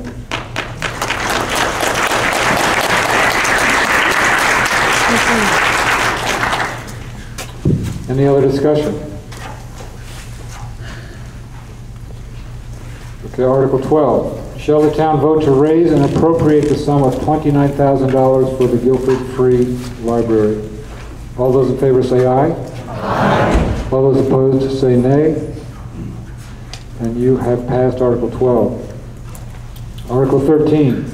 Shall the town vote to raise and appropriate the sum of $219,458 for the Guilford Volunteer Fire Department? Do I hear a motion? So moved. Do I hear a second? Second. Any discussion? Yes. Oh, Jared, she's got a question, and then we'll go to you.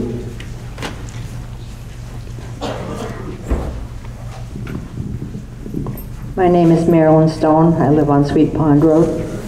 I looked over the fire department's budget here, and I see that it showed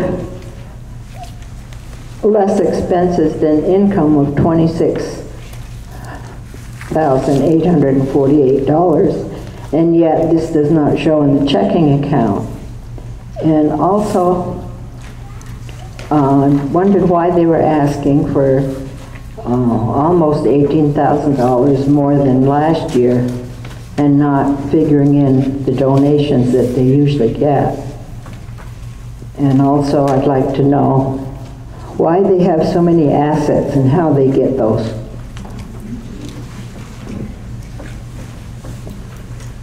Jared, did you want to speak to that?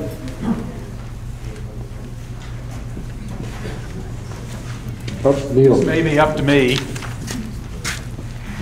Neil Quinn, Sweet Pond Road, and I'm treasurer of the fire department. And I'm not sure which question to answer first, Dahlia. What we do when we make up our budgets is what most people do, is we try to guess. So we guess what the income's going to be, and we guess what and we try to guess what the expenditures are going to be. And typically, we raise our budget enough so that we'll be able to cover what we think there will be in terms of expenses. And so sometimes, and so as it's listed in the book here, it shows income and expenses, and the income is higher than the expenses. That's money that we either carry over to the next year, or it's what we use when the end of the year comes, the end of our fiscal year ends in June. We don't get our money from the town until October. So there's a time there where we either have to use our extra money that we didn't spend, or else we have to borrow money, which sometimes we do if we have large expenses. So to me, that sort of covers the business of the what's in the book here. Well, let's see, what else? To indicate why we raised our budget this year, it was the previous year. The 2 previous years we were able to level fund and didn't have to raise any additional money. We just thought we would try to take it a little bit easy on the town. But the reason we raised this time were for several items. Our Scott air packs, which are vital in firefighting. A lot of our units are getting older. Some of them do not pass the safety requirements and so on. So what we've tried to do is to put in our budget enough for 2 new Scott air packs, which are $7,400 each. We also need to replace some of our older hose. Every year we continue replacing some of the worn out protective gear, just a little bit every year. We've added a new line for medical and EMT expenses. We wind up going on more medical calls than we have in the past. Fundraising expenses went up a little bit because we used to get significant contributions from food suppliers and Entergy and so on. So when we were getting ready for the barbecue at the fair, various of these organizations would donate money to us. That money is pretty seriously dried up. So we just put a little bit in the budget more for fundraising expenses. And I will say also that as far as fundraising is concerned, we've always done the Guilford Fair barbecue, we do a corn roast, we do a sugar on snow supper, and a few other things. It used to be that we would bring in $9,000 for those, and our expenses for fundraising were $3,000 to $4,000. Well, in the last few years, it has certainly gone up, food costs, various things like that, and so we're not bringing in as much for fundraising as we once did, so hence the raise. Insurance costs have gone up. We pay, we're part of the town's, Vermont League of Cities and Towns insurance. We pay about $8,000 a year for insurance, and that's quite a bit up from 5 or 8 years ago. Essentially what I'm saying is everything seems to go up, and it costs, in order to, we had a mandatory, we had a requirement to test our Scott air packs. Cost us $1,298.50. The Cascade unit that fills those Scott air packs cost us $348 to take care of that. Alarm system, gas monitors. So they're just numerous expenses, and we try to take it easy on the town, but prices go up if something is for a fire department. So essentially, that's, I don't want to go on forever and ever. Any other questions about specific items? Well, you didn't answer my question of how do you get so many assets? We received a bequest a few years ago from Mrs. Shores, who was who lived in town, and she actually gave us a bequest of money and the Berniston Fire Department, and it was a very, very nice thing to do. What we decided to do with that money was to, rather than putting it into the budget, was to invest it in such a way that we would get continuing money coming in. And we were able to buy a CD a few years ago that gives much better rate than you could get now. So we're bringing in about $1,400 a year in that money that's in interest, in that money that's invested.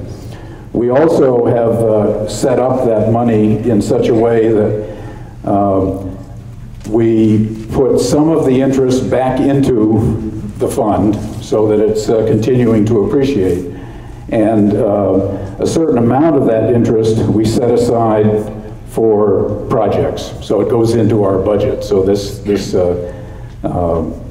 helps us try to keep the money down. And was there something else, Dolly? Any more questions? Yes, sir. Alex.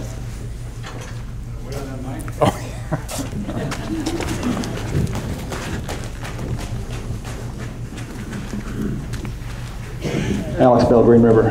I heard you speak of assets, and I see we've failed a little inspection on some older equipment. I don't typically replace my car because it doesn't pass an inspection. And when we contribute these funds to the fire department for new equipment, why is it not Guilford's equipment and not the fire department? Eventually, we'll own the fire department.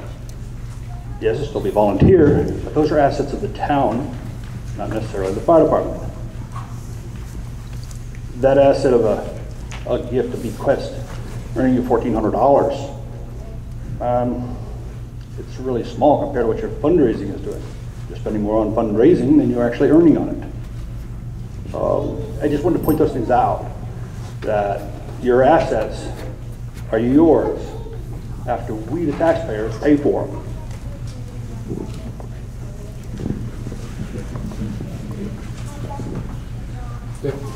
Dick? Yeah, these guys, I had little experiences when with the fire department. The amount of equipment that they have to wear now is tremendous compared to what it was. But they're on call 24 hours a day, and they spent most of Sunday at a tragic house fire and within Hollow Road. And I think anything they mentioned that most of this money is going to Scott packs. It's pretty mandatory now that they wear Scott packs, whatever type of fire they're at. So I'm totally in favor of this budget they have. Yes.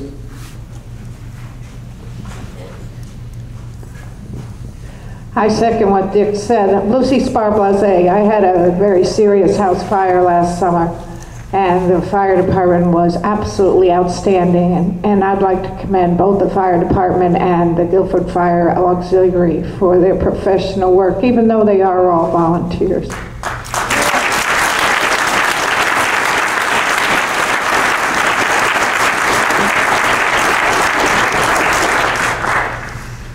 Hi, Noreen Woodruff, Mary Neck Road. I agree. I think this should pass and go through, but I do have a question. It looks like we have a debt service for the tanker and the pumper, and there's $50,000 in a CD making some interest. Is the interest more than the expense on the purchase of these vehicles? Neil?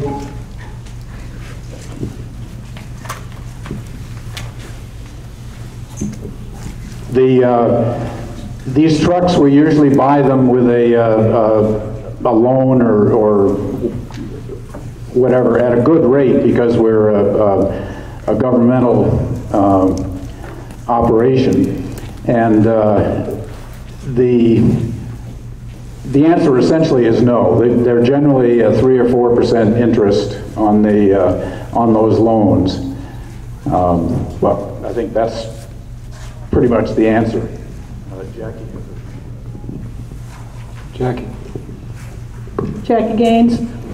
I think that this is, I don't like to see money spent frivolously ever, but if anybody here ever has a need for a fire department and anybody here has some fire department person that ends up dying in a firefighting for your house and your property, I think that this is the best money spent. And I don't think that we should ever nickel and dime some service such as a fire department in this town. I think we'd be sorry if we did. Thank you.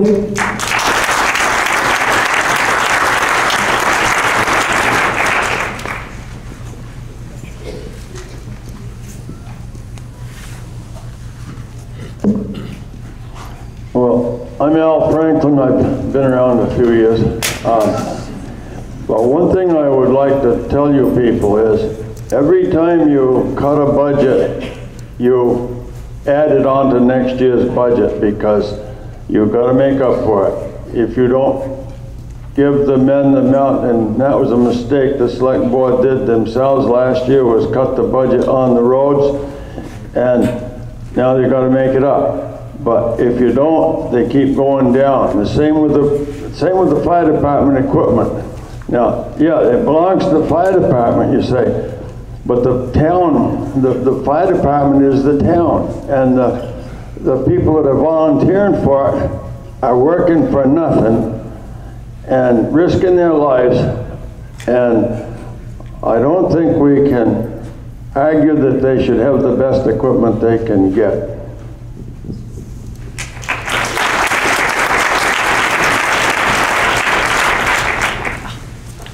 Are there other comments?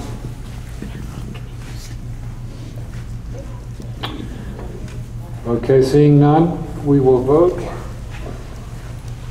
On Article 13, shall the town vote to raise and appropriate the sum of $219,458 for the Guilford Volunteer Fire Department? All those in favor say aye. Aye. All those opposed say nay. And you have approved Article 13. Article 14, shall the town vote to raise and appropriate the sum of $18,880 for the following human service organizations. And I don't think I'm going to read the whole list. I think you've all seen it. I will read the name. There's Youth Services. I'm reading the list. Women's Crisis Center, Morningside, Visiting Nurse Alliance, Retired Senior Volunteer Program, HCRS, Council on Aging, Brattleboro Area Hospice, Gathering Place, Brattleboro Senior Meals, Green Up Vermont, Brattleboro Area Drop-In Center, Early Education Services, AIDS Project of Southern Vermont, Connecticut River Transit, Wyndham Child Care Association, SEVCA. And these are all great organizations. I encourage you all to read about them in the town report. The total appropriation they're asking for is $18,880. Do I hear a motion? So moved. Second? Second. Is there any discussion?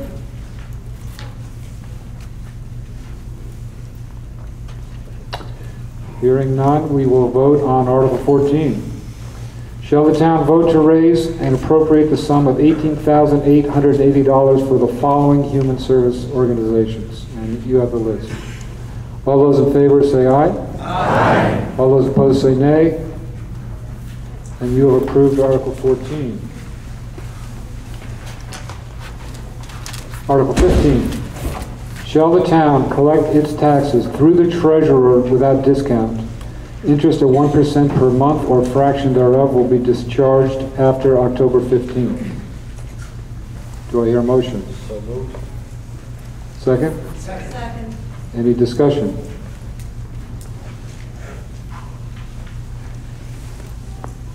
Hearing none, we will vote on Article 15. Shall the town collect its taxes through the treasurer without discount? Interest of 1% per month or fraction thereof will be discharged after October 15th. Oh, we have a Steve.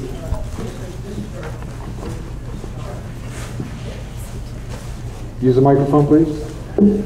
Sorry, Steve Redmond. You said discharged, and it reads charged in our booklets here. Oh, I'm sorry. Thank you, Steve. I said discharge, it's charged. Let me read it again. Shall the town collect its taxes through the treasurer without discount? Interest at 1% per month or fraction thereof will be charged after October 15th. Thanks again. All those in favor say aye. Aye. All those opposed say nay. And you have approved Article 15. Article 16. Transact any other business which may lawfully become before said meeting. Ann?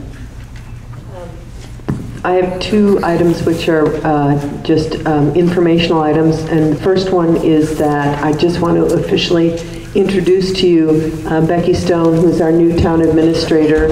Becky hit the ground running and has been working hard since she joined us in January, getting up to speed at a tough time of year as we've come up to town meeting. But she did a good transition with Katie's help, and she is a great asset, and we're thrilled to have her here. And so say welcome and introduce yourselves if you get a chance.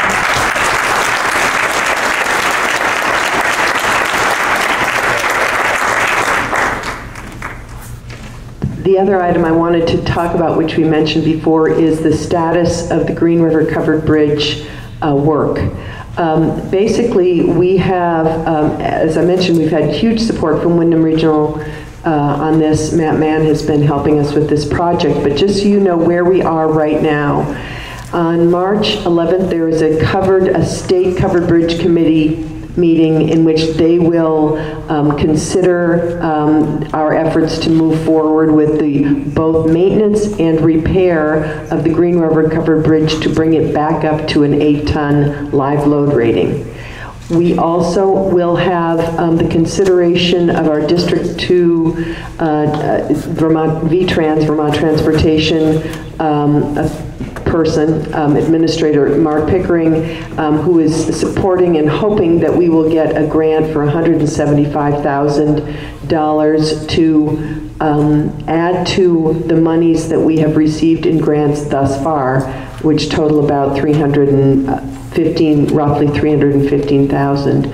So we will have enough money with those and the matches that we've set aside to complete the work this summer. The big if is if we don't get the structures grant. Mark has been a huge support and very encouraging. He can't guarantee it. There are many other towns in this district who are also maybe looking for structures money to support projects they have.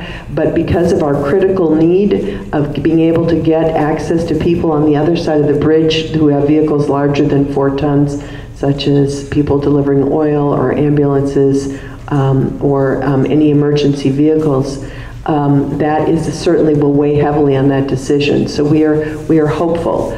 If for whatever reason we did not get that structures grant, then we need to consider, which was why we had put Article 11 on there, how to get the money to get the work done this summer. Will we have to borrow? Would we have to bond for the money? If we bonded for the money, that would require a special election, and you would be duly warned, and it would be something that the townspeople would have to vote on. But because there are so many movable parts to this issue right now, it's really premature for us to say, here's what's going to happen. Many of these decisions will be made within the next 6 weeks.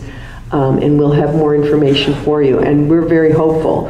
One of the things that I think we can say that we all agree on is that the work on the Green River Covered Bridge will go forward this summer, and that we will be getting out bid proposals soon so that the work can be done while school is not in session. So that's just kind of an update for you on where we are. It requires no action on your part, and we will keep you informed, and if we need to hold a special town meeting in order to take some action in terms of money, we will do so. But we've got our fingers crossed that we will not have to do so. Okay, Troy's giving me a note saying that lunch is ready. We can either finish the other business and adjourn this meeting, or we can recess this meeting and come back after lunch and finish the other business. What is the other? Is there a lot of other business? I don't know. Are there any questions about the Green River Bridge? Is one. Is there any other other business? I have one very quick. Okay. Laura's got something. Anyone else? Michelle's got something. Susan's got something. So it looks like we've got 3 other businesses besides the time to discuss the Green River Bridge. So what's your pleasure? Do you want to finish this meeting, or do you want to recess and come and finish it after lunch? Finish? Okay, let's finish. Ann, go ahead. Or questions for Ann? Dave.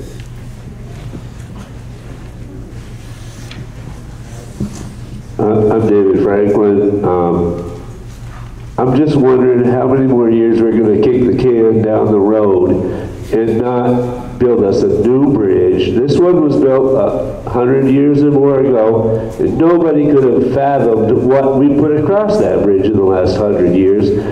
And if we keep waiting for state funding, if we did done this 30 years ago out of our own pocket, it would have been paid for, and we'd have a bridge that we could put our fire trucks and our town equipment across. And David, we had an engineering firm look at alternate routes, and one of the things we considered was putting a new bridge across. This study is by Hoyle and Tanner, and I'm not sure if we got it on our website. We do. Okay, thank you. And basically, they made some recommendations, and I should have mentioned this, but the obvious first thing for us to do was to repair and maintain the Green River Covered Bridge.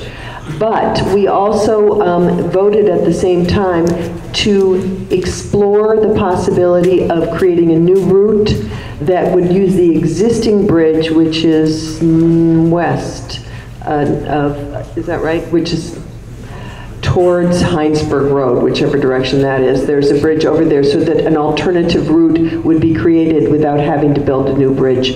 Building a bridge south of the current bridge across the open field there was considered to be not feasible, and I encourage you to read that report. But we looked exhaustively at all those things. We also considered building a new bridge right where the Green River Covered Bridge is, and we would lose all the funding that we've had, and that was really considered not feasible to do that. Other comments or questions for the select board? Eric.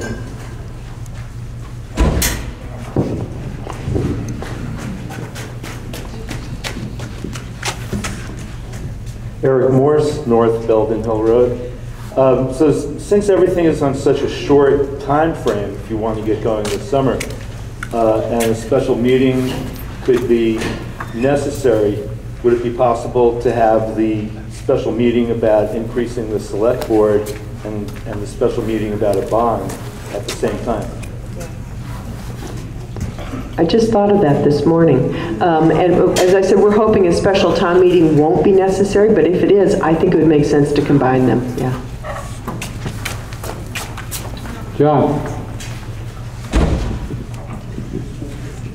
John Franklin, Withered Hollow Road. I'm wondering if it would be fiscally prudent to start stashing away $250,000 a year, because we have a huge number of bridges that are starting to fall apart. And if we don't have the money to do it, something's going to happen, we're going to be screwed.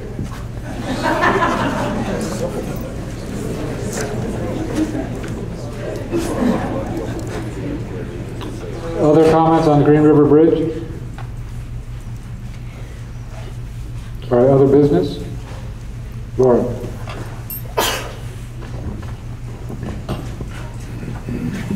Laura Lawson-Tuck, I want to appreciate our select board. You've been working really, really hard.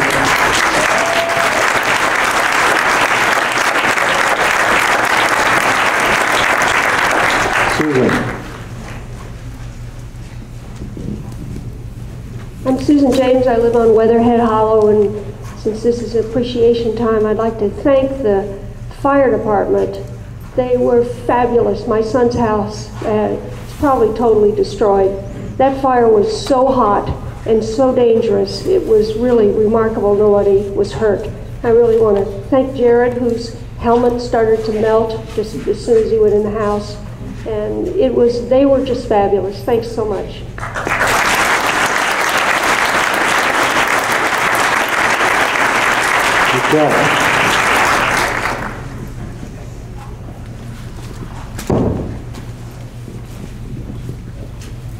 Michelle Brzee, last time, I'll keep it quick. The Planning Commission has been working on a revision of our town plan very diligently, especially the last couple of years. Every 5 years our town plan expires, and our current town plan is up for re-adoption, new adoption in June. So we have done a complete revision. We have worked with several boards and commission in town, largely with the Conservation Commission, and combining our efforts and our goals vision.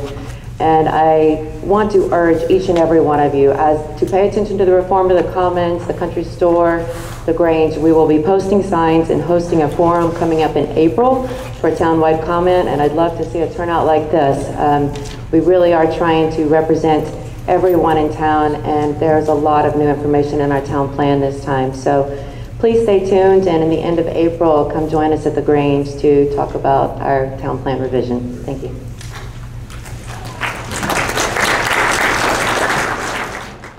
So I will call the meeting to order, the school portion of the meeting.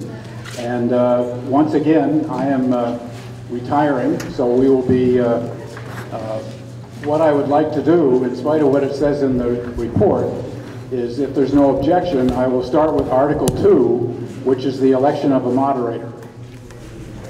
So we are now going to work on calling for nominations for moderator. What is your pleasure? Anne?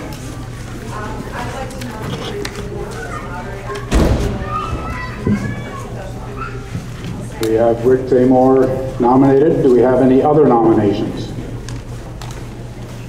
Hearing none, we will be voting for Rick Seymour as moderator.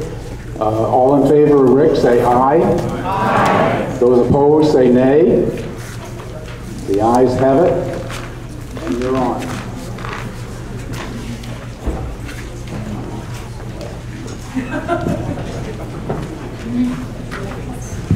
A little sparkle in Neil's eyes there as he was leaving. Thank you, Neil, so much.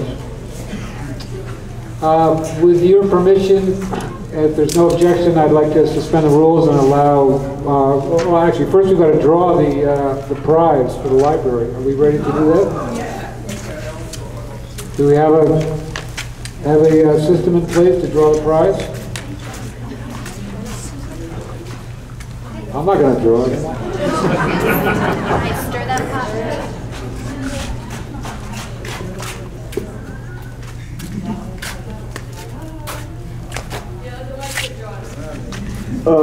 The winner is Marley Rabinowitz.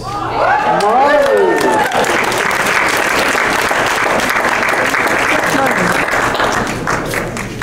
Okay.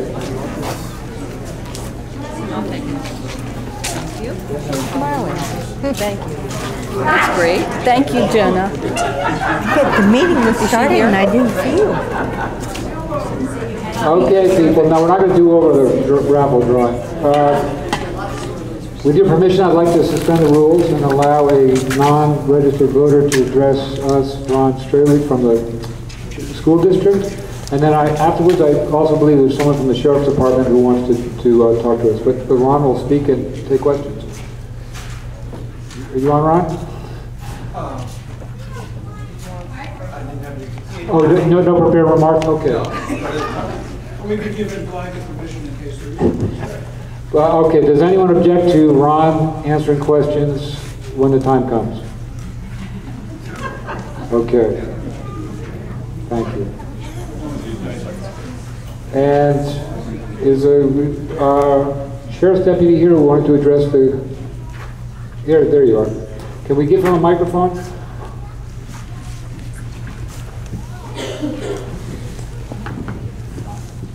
Am I on? Excellent. Good afternoon, everybody. I'm Dana Shepard. I'm a corporal with the Sheriff's Department. I just left Dummerston a short time ago, so I apologize for I missed the town portion in the beginning. I'm a resident of Putney, but I have family here in Guilford. My father, my sister, my niece actually goes to school here, so I've been a lifelong resident of the area from Brattleboro. And I spend quite a bit of time here in Guilford. I do a lot of, you see the SUV in town. That's my vehicle. I spend quite a bit of time in the mornings and in the evenings looking for aggressive driving. I see Mr. Clark usually comes and finds me. I don't know how he does it, but he finds me every time I'm in town. He tells me all about the hot spots and where to go. We're very proactive, obviously, with motor vehicle work. We get a lot of calls at the office about it. A lot of residents come to us just sitting beside the street or even in town as I'm doing my normal business. Regularly, I'm a state deputy. I do transports. The people you see at court moving prisoners around. So my time is limited that I do.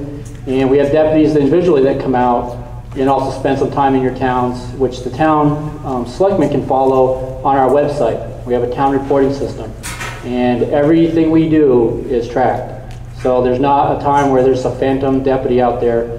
Everybody knows where we are, and the sheriff is very proactive about that. He is adamant that we need to be out on the roads, we need to be seen by people, interacting with the community members. I come here to the school quite often, just checking in, or they may have some concerns about things that are going on, and we try to be as helpful as we can.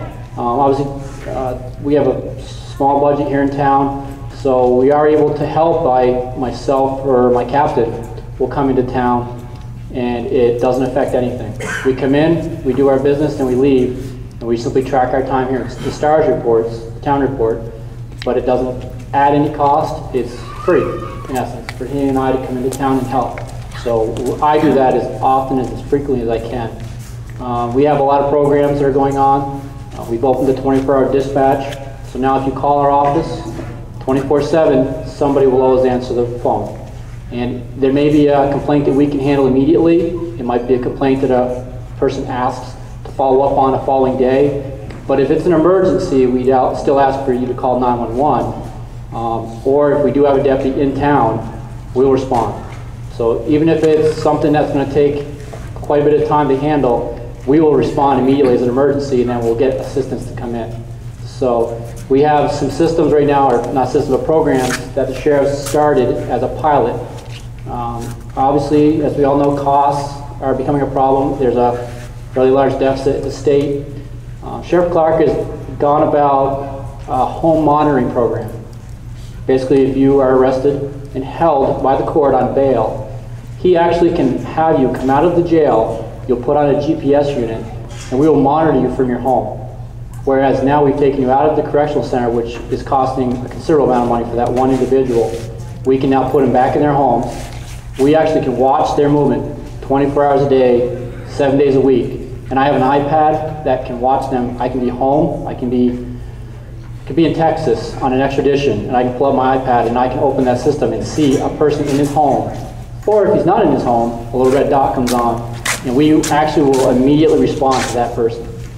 The trick to this is, what's great is, we don't have to go get the person and bring them right back to the jail, but we can. When we take them out of the prison, we own them. They are living in a home that we can actually enter without permission. We don't have to ask. We come in, we get them, they violated the program. They go back to the jail then. But while they're out, we allow them to move. We allow them to go to work. They're making now money to live rather than sitting in the prison, just sitting in the prison. They can work. They can be a productive member of society. We give them rules that they must follow, and we're very strict about them. So if they violate one of the rules, that's when they can go back to the prison. But the amount of cost, and I wish I could tell you the amounts, I don't know them, it is quite a considerable amount of money that we're helping to take away from the prisons. This system as a pilot, if it works, the plan is this will become, we hope, a statewide system. Sheriffs, whoever's the agency, will take them on, and it will help to see all these budgets that you're seeing. We hope that we're chipping away at some of that, but taking people out of the prisons that don't belong there, necessarily because they violate a small violation. I don't want to say small or big, but a violation that would normally not hold them in jail, but they can't get out on a small bail, that will bring them out, and now they can be productive. And we keep an eye on them. There's been some systems in the past that had gaps in them, and the judges really weren't liking those gaps. Well, we've filled that. So as a Sheriff Clark, he's always thinking ahead. He has plans for years to come. We constantly keeps updating us. He tries to tell the towns what their plans are, what we're trying to do, and obviously with the 24-hour dispatch, that opens up a very large range of things that we can do now. I started in '98 with Bill Graham, and that was a great time to be a deputy. We were doing a lot of things, and then we went through some times that were very difficult. And now we're back into this point where we're all proud to be a deputy. As you can see, even my uniform has changed. We pick these. Our sheriff said, do you want a change of uniform? And he allowed us to pick them. And we wear a uniform that we're proud to wear. And that's what our department's about. So we go out, we want you to be satisfied with our work that we do. We try to do it as cost-effective as possible, but then also give back to the state or the community that we're working in by using some of these programs. If anybody has any questions about us, I can answer as many of them as I hope. Otherwise, you're always free to call the office. The sheriff is an open door policy to everybody. If I walk in, I'll answer questions. Ann. I have just one quick question. I can get you over. Over the course of the last, I think, couple months, 6 weeks, couple months, there's been a lot of rumor and talk about break-ins in Guilford and West Brattleboro, and I wonder if we need to maintain our vigilance, or if you've caught anybody, or if you have any tips for us about that. It's been a source of real concern for a lot of people. Yes, in fact, the times that the Guilford break-ins happened, I learned of it during the night. We are as cooperative as we can as agencies, State Police, Brad PD, myself, and when Wilmington, Dover, we try to be as cooperative as we can. Generally there's delays there between telling one another. But you have to be vigilant. Obviously with where we're located right now, it's a very close access to the state of Massachusetts. New Hampshire, yes, but Massachusetts is a very accessible state. We have a lot of back roads here in town. Someone could break into a home, use a crossroad, and before the officers can get to the residence that's being broken into, they're already back in Massachusetts. Now we do have a lot of cooperation with Massachusetts. Berniston, Leiden. If we put out, be on the lookout for a car, if we generally knew the car that we were looking for some of the break-ins on Slate Rock, we knew generally what the car looks like. We were looking for that. We let Leiden, we let Berniston, Greenfield. So we're trying to help one another back and forth across the borders.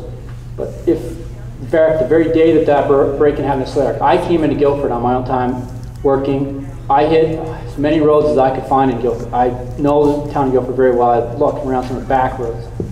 If something doesn't look right, just doesn't look right, call.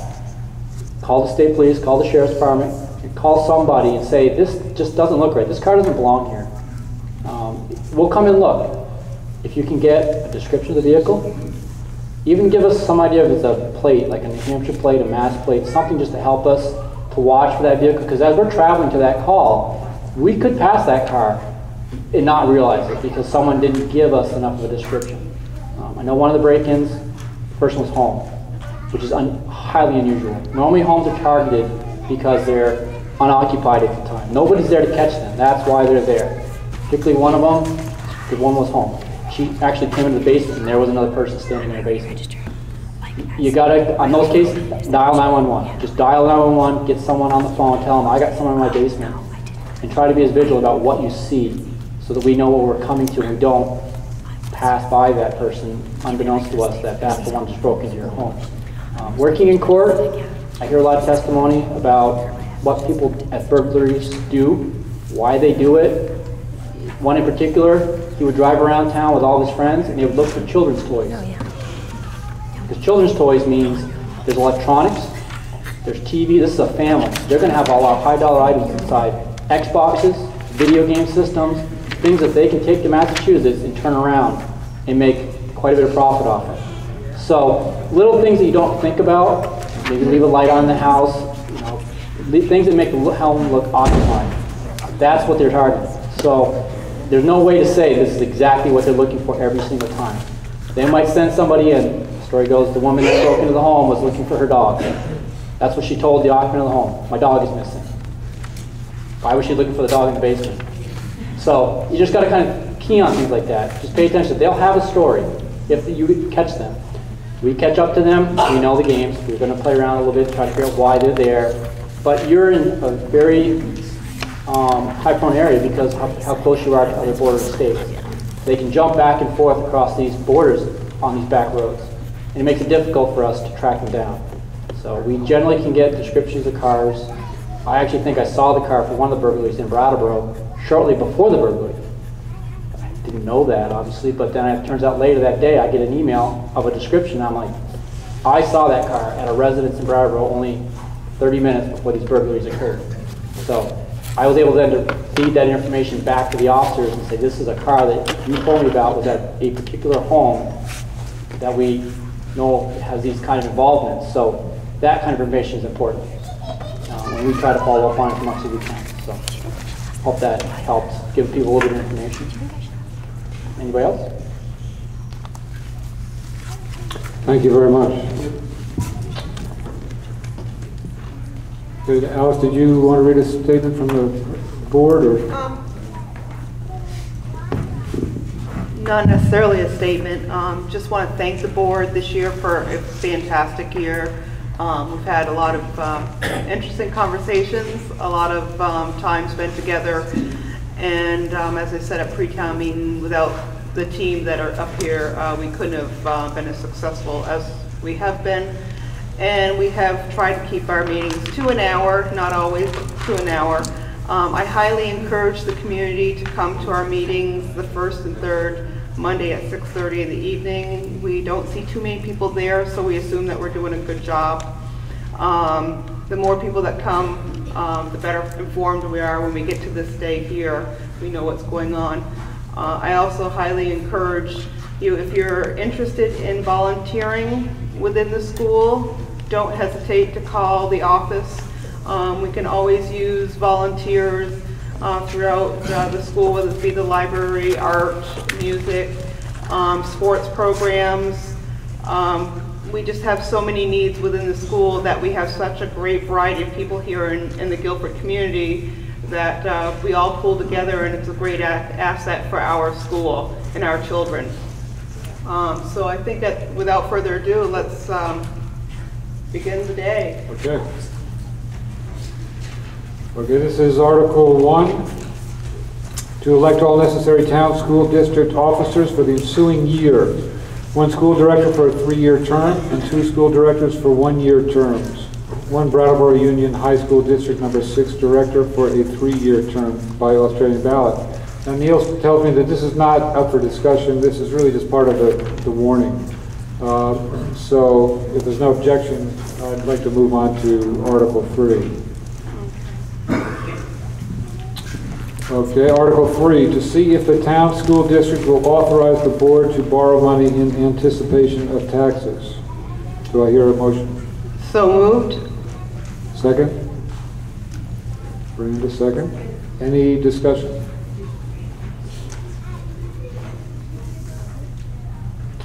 Hearing none, we will vote on Article 3 to see if the town school district will authorize the board to borrow money in anticipation of taxes. All those in favor say aye. Aye. All those opposed say nay. And it appears that the ayes have it. You have approved Article 3. To see if the town school district will authorize, this is Article 4, sorry, to see if the town school district will authorize its school board to accept and expend categorical grants and aid received from the state of Vermont and the United States government. Do I hear a motion? I so move. Second? Seconded. Any discussion? Hearing none, we will vote on Article 4 to see if the town school district will authorize its school board to accept and expend categorical grants and aid received from the state of Vermont and the United States government. All those in favor say aye. Aye. All those opposed say nay. And you have approved Article 4. Article 5. To see if the town school district will vote to raise and appropriate the sum of $30,000 to the major repair fund. I so move. Second? Second. Any discussion? Eric? Well, just going to ask for an explanation. Yes, the major repair fund is... Eric asked for an explanation of the 30,000. The major repair fund is for pretty much what it sounds like. The amount is $30,000 this year. Prior years it's been $37,000. The amount has actually been cut in order to try to reduce the impact of the budget. Last year, the front of the school had some major water damage. There was major repairs done there. There are other items that occur during the year. There's probably some leakage in the floor here right now and a few other items. So this is what we use to pay for those kinds of things as they arise. Any other questions? Comments? Hearing none, we will vote on Article 5. To see if the town school district will vote to raise and appropriate the sum of $30,000 to the major repair fund. All those in favor say aye. Aye. All those opposed say no, nay. You have approved Article 5. Article 6. To to see if the town school district will vote to raise and appropriate the sum of $14,000 to the bus fund. I so move. Okay, do I hear a second? Seconded. Any discussion?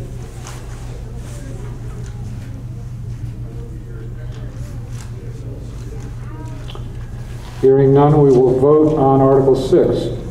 To see if the town school district will vote to raise and appropriate the sum of $14,000 to the bus fund. All those in favor, say aye. Aye. All those opposed, say nay. And you have approved Article 6. Article 7. To see if the town school district will vote to use $30,000 from the Education Reserve Fund balance in order to reduce FY 2016 taxes. I so move. Second? Seconded. Any discussion? I would like to just point out that this is a reduction. From prior years, we have set aside $95,000, and this year we are setting aside $30,000. Ann?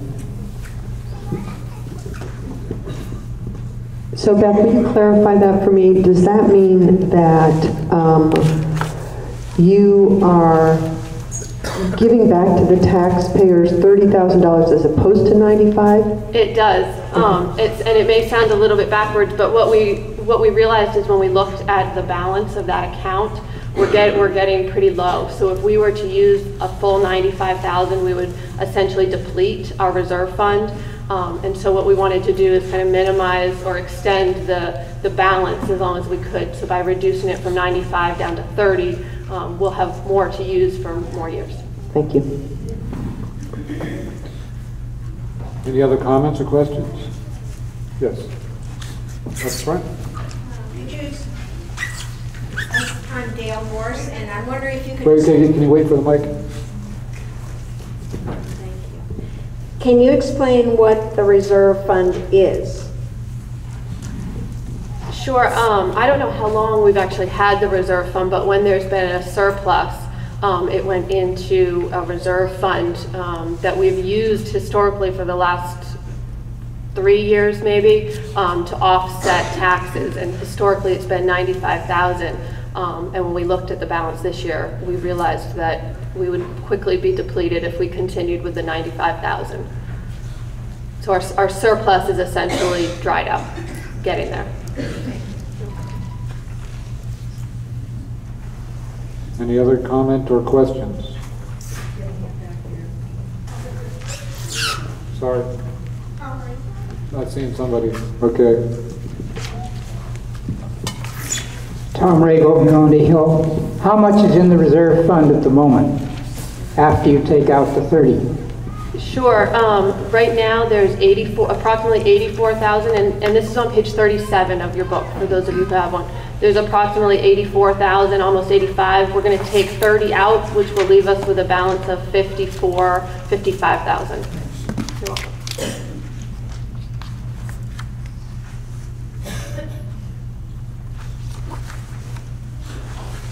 Any other comments or questions? Okay, hearing none, we will vote on Article 5, Article 7, to see if the town school district will vote to use $30,000 from the Education Reserve Fund balance in order to reduce FY 2016 taxes. All those in favor say aye. Aye. All those opposed say nay. And you have approved Article 7. Article 8, to see if the town school district will vote to raise an appropriate sum of money to, and I should probably give this sum of money, right? To see if the town school district will vote to raise $2,963,094 to defray the expenses and liabilities for the period of July 1st, 2015 to June 30th, 2016, and if so, in what amount? I so move. Second? Second? Can she move an amount? She can move an amount. You want to hear the amount again? $2,963,094. Page 36. Page 36. Thank you, Dave. And I would like to point out that that is a reduction of approximately $21,000 from last year's budget.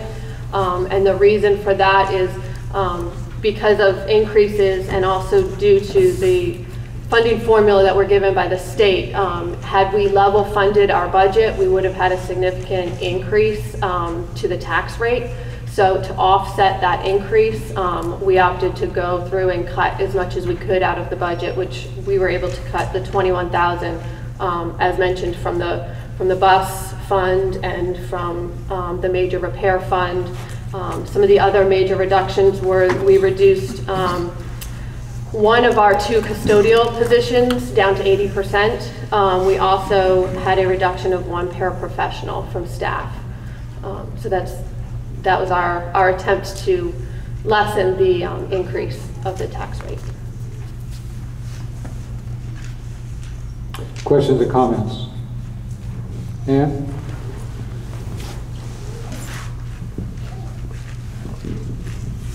One thing the school board did an admirable job trying to explain at pre-town meeting was that although the amount of the budget goes down, our tax rate will still go up a little bit based on the formula. And if you could just speak to that, I think you did a nice job at pre-town meeting, but so everybody could hear that discussion, I think it'd be helpful.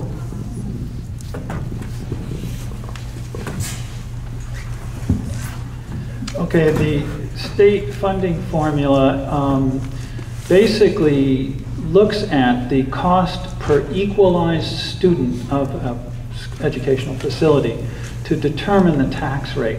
What that means is number of students you have is applied against the total cost, and the number of students you have, however, is adjusted through various formula. For instance, a high school student, I think, is 1.4, counted as 1.4 students. A pre-K student is, I think, 0.39. So there are a number of adjustments that are made to your actual number of students. Also, another thing that comes into play is that in past years, if you had a drop in students, your tax rate would go up very quickly. So one of the adjustments that the state makes is it says that there are additional students that you don't actually have to kind of offset to some degree that increase. But during years when your numbers go back up again, they reduce the number of students you have. So basically, it's not, what you're taxed on is not the actual cost of the operation. You're taxed on the cost per student of the operation. And the state sets a certain amount that it says is the normal amount. And if you're above that, let's say if you're 50% above that, your tax rates increase by 50%. It's strictly a ratio of the equalized students to the cost of your operation. So in this case, we have a reduction in our costs of operation, but we've also had in past years a reduction in the number of students. And now we are starting to catch up with the number of students. We have had an increase here. We're still being held to the numbers that are earlier because of the fact that we're sort of making up. At any rate, this is at the state level. It's not something that the school board has any control over. We just basically can control the costs here, but we cannot control how the state assesses the number of students against that cost. So that's about the best explanation I can give you. And it's a two-year trailing average of the number of students that you have. So if you look in the book here, there is a place which says the number of students that we have equalized pupils. It's on page 37, and you'll see that it's down at the bottom third of the page, and maybe 4 lines down. It says equalized pupils. You see that in FY 2014, it says 158.98 pupils, and then FY 2015, 156, and then 152.74 for 2016. That's one of the major cost drivers, the reduction in the numbers of students, equalized students. But in fact, as I said, we have an increase in actual students. It's just that we're catching up to past years. So that's what affects the tax rate.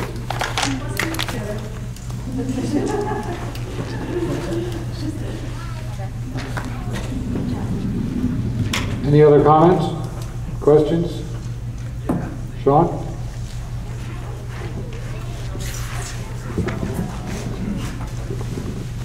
Sean Murphy, Heinsberg Road. I just would like to make a comment, actually, and that is there's a program here in the school called the Four Winds Nature Program, which has been really well supported and I think very much appreciated by the school and the community and the students. And unfortunately, the fundraiser didn't go quite as well this past year as it has in years, prior years. So in prior years, we've actually had additional money, which the Four Winds program put back into the school as if teachers needed special items, then they were able to get those. Unfortunately, this year, our fundraising is down somewhat, and Guilford School Board has put in some money for the Four Winds program, which is very much appreciated. Unfortunately, because the fundraising is not quite as robust, there is somewhat of a possibility that the Four Winds program could be in jeopardy, which I think would be a real shame. So I was going to make an amendment that we add additional money for the Four Winds program, but I didn't want to do that because I think it could be construed as saying that I don't think you are doing a good job, which I think that you are. And I know that financially it's tight, things are tight. So I appreciate that very much. However, I also would say that if the Four Winds program is in jeopardy because of lack of funds, that would be a real detriment to this school.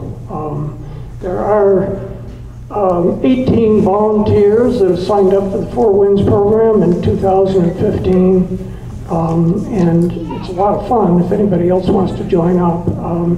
So I think it is a very important program. So that's just a comment, really. Thank you.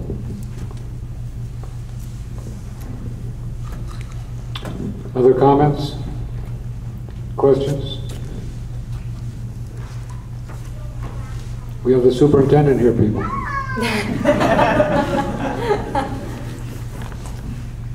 Okay, hearing none, we will vote on Article 8. To see if the town school district will vote to raise $2,963,094 to defray the expenses and liabilities for the period of July 1st, 2015 to June 30th, 2016. All those in favor say aye. Aye. All those opposed say nay. And you have approved Article 8. Article 9, to transact any other business that may legally come before this meeting. Superintendent.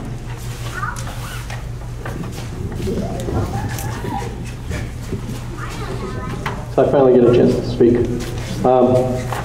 So this is a certificate of acknowledgement for one of the board members that is leaving the board in recognition and appreciation of her dedication to the Guilford Town School District and the students of Guilford. I have to say this board has been an outstanding board representing your town and balancing the needs of the students with programming, but also really understanding the tough challenges financially. So I just really enjoy working with this board, and I will miss Jessica since she's leaving the board.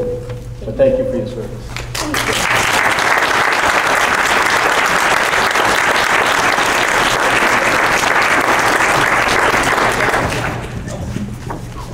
And now Jessica has got a few words about the PTO. So the nice thing is that I'm not going very far. I actually decided that I have a passion that I found being this past year on the Guilford School Board, that my passion is really the community involvement and getting really into the school and really creating a community that's going to bring everybody together. So I have started the Guilford PTO. We had one meeting, our first meeting last month, and it was pretty successful. I'm really excited about it. We had a good turnout. I've had a lot of people say that they're very interested in coming to the next meeting and stuff. I'm not going to be too long. I'm just going to kind of go over what our goals are for this year and just some volunteer things, and then I'll pass it to John. The organization I coordinated is for the purpose of supporting the education of the children here and also fostering the relationships among the school parents and teachers. One goal is I want to help create and maintain an open communication and working relationship between the school and the parents and the legal guardians of the students. I think that is very important to really open up the communication between everyone. I also want to create and host events that promote school and family unity. I'm not talking about fundraising. I'm talking about good, wholesome fun that doesn't cost money but brings people together and creates a great atmosphere. I want to enhance the quality of education by fundraising, writing grants for school programs and supplies that fall outside the school budget. As you just heard and we just approved, our budget is reduced. We do have student population that's going up. But we also had to cut some things out of the budget, and so as the Four Winds program, we need help, we need fundraising, we need grants. Grants is the big key right here for the science program. So we really want to support our education here at Guilford, and one of the biggest things is the science program as of right now is really in technology. If anybody's interested in volunteering, you don't actually have to be here at the school to volunteer. You don't have to be at the activities. You can write a grant from the comfort of your own home and never have to leave your home, which is amazing. So if you want to do that, that would be great. Some of the other things, if you are looking to be a part of this, you can classroom projects, library assistant, field trips, spring cleanup of the grounds, summer work to the athletic fields, bus driver substitute. We are really in a desperate need of a substitute bus driver. If you are interested in doing this, if we don't have somebody, or say we have a bus driver that actually is sick and can't make it, we unfortunately have to cancel one of our bus runs. And those parents have to, my child happens to be on that bus run that gets canceled, we have to bring our kids to school and make sure that they get there, which is good for me because I can physically do that, but for the parents that don't have, who are working and stuff and don't have that time to do that, it would be very beneficial if we had that substitute bus driver. And also, our bus drivers are amazing, and I can't imagine the guilt they feel when they have to make that phone call and say, I can't make it. So please, please, if you know anybody who is interested in a part-time job as a substitute teacher, please call us. Absolutely. And of course, our Four Winds volunteers, we have 18 volunteers, but 18 volunteers, one can do an hour here, one can do an hour here. The more we can get, the bigger we can create this atmosphere, and we can get this science program going, off and running, and we don't have to worry about not being able to meet the needs. They did request an increase, and unfortunately we couldn't provide that for them. But if we have community involvement, we can make that a dream, and we can make that a reality. So that's my spiel. Every second Wednesday of the month, we will have a meeting here. We will hear reports from the principal, from the school board, from the teachers. We will make it fun. It'll be from 7 to 8 p.m. I promise you we will be done at 8 p.m. We will not go over, and I always make treats. So, thank you.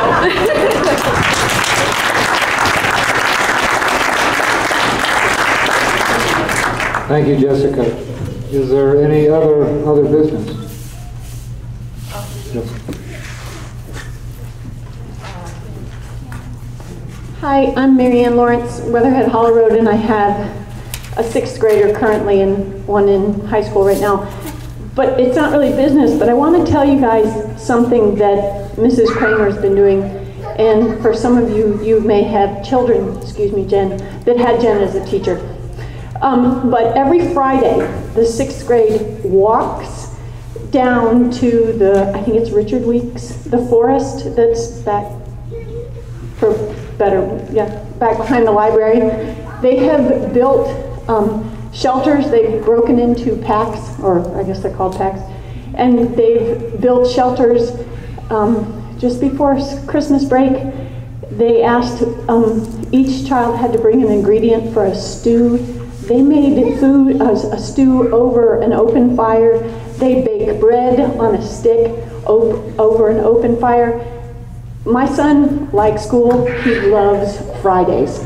And when you can get a 12-year-old boy out of bed to school on Friday without even saying anything, it's huge. If you guys are interested in going down and checking that area out, I got a 12-year-old boy that would take you down there. You know, if you don't have a grandchild in the school or you just want to see it, I know there are several other kids that love taking people down and showing what they've done. It's right on the brook.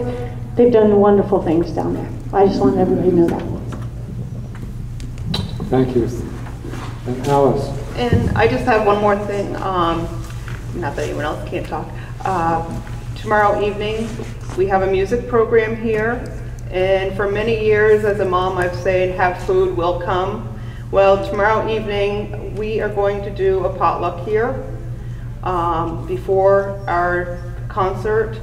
And the music teacher has been amazing this year, and it's going to be totally different than what you've experienced before.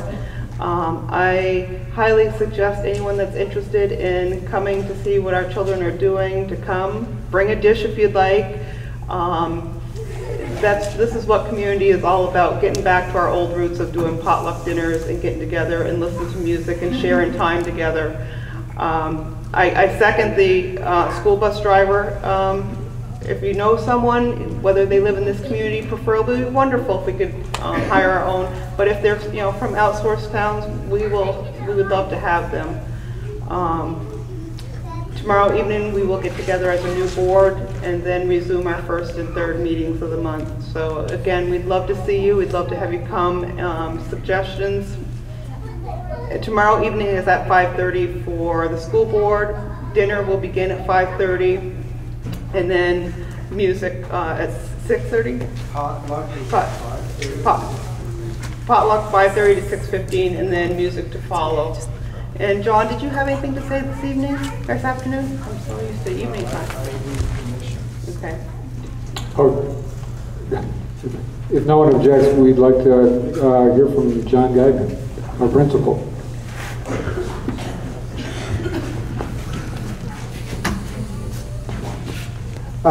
First of all, I want to thank all of you for approving and supporting the budget, supporting the school, being here, being volunteers, being great parents, grandparents, aunts, and uncles.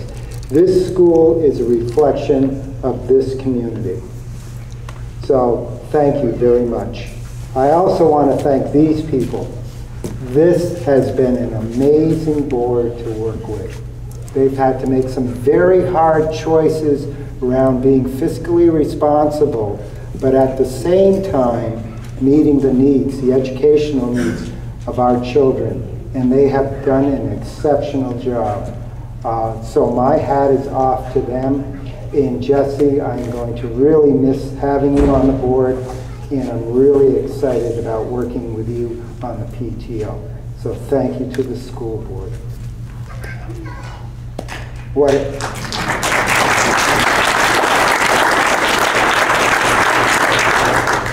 I think bottom line is what I want to say is I'll get back to this is a community school. This is your school. It is our school. And what Marianne was talking about with Forced Fridays for 6th grade, I want to first assure you that the children are doing some hard academic work. They're integrating math and literacy and science. But they're also working on some extremely important soft skills, problem solving, working together in groups, collaborating, being effective communicators. And these are all skills that employers are looking for in 21st century employees. And we do it in a way that is engaging. Kids want to come to school. We have kids getting off of the school bus, and I have to tell them to slow down You don't need to run from the bus into the building. You can walk. We don't want any major accidents happening between the school bus and getting in the front door. We have kids that are excited to be here at school. Mrs. Kramer is doing some great stuff in 6th grade. Is Miss Hollowell here? I saw Miss Hollowell. Miss Hollowell, Emma is our 3rd grade teacher, and we are so lucky to have her. Earlier in the school year, 3rd grade did a pesto business, and I'm hoping that some of you had the pleasure of having some of the pesto from 3rd grade. It was an integrated unit where they were bringing math, science, social studies, language arts, problem solving, some good old business. It was a really, really neat, engaging unit of study. And those kids were working hard. They were psyched to be here at school, and they were learning, and they were just happy. They were happy. Learning is hard work, but that doesn't mean it can't be fun as well as hard work. And kids learn how to persist and work through challenges. So it's happening in 6th grade. It's happening in 3rd grade. It's happening throughout the school. We want to be your community school. We have a wonderful, beautiful physical environment to use. We have a lot of resources out there. I want to echo what Alice said in terms of we could use your help to make this go from a better to the best public school in the state of Vermont. So you've got a lot of strengths. We would love to have you come in and volunteer. And again, thank you very much for supporting this school. Thank you.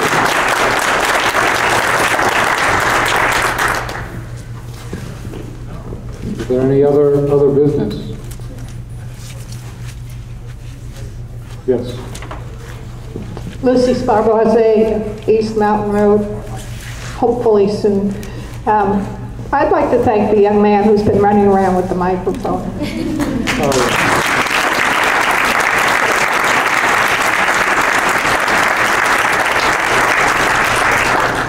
Talk about skills for the job market. Any other business?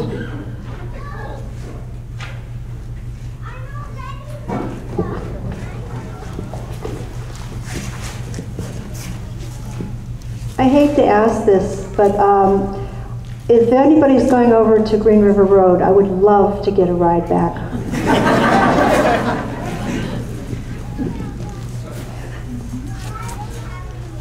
Any other business? Ann?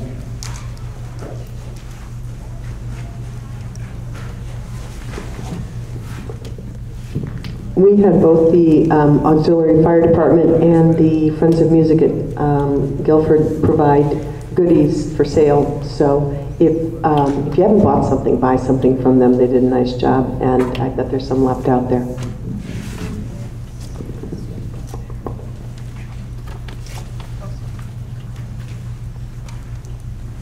Anything else? I would entertain a motion to adjourn.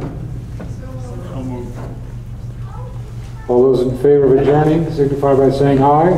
Aye. Opposed? Thank you all.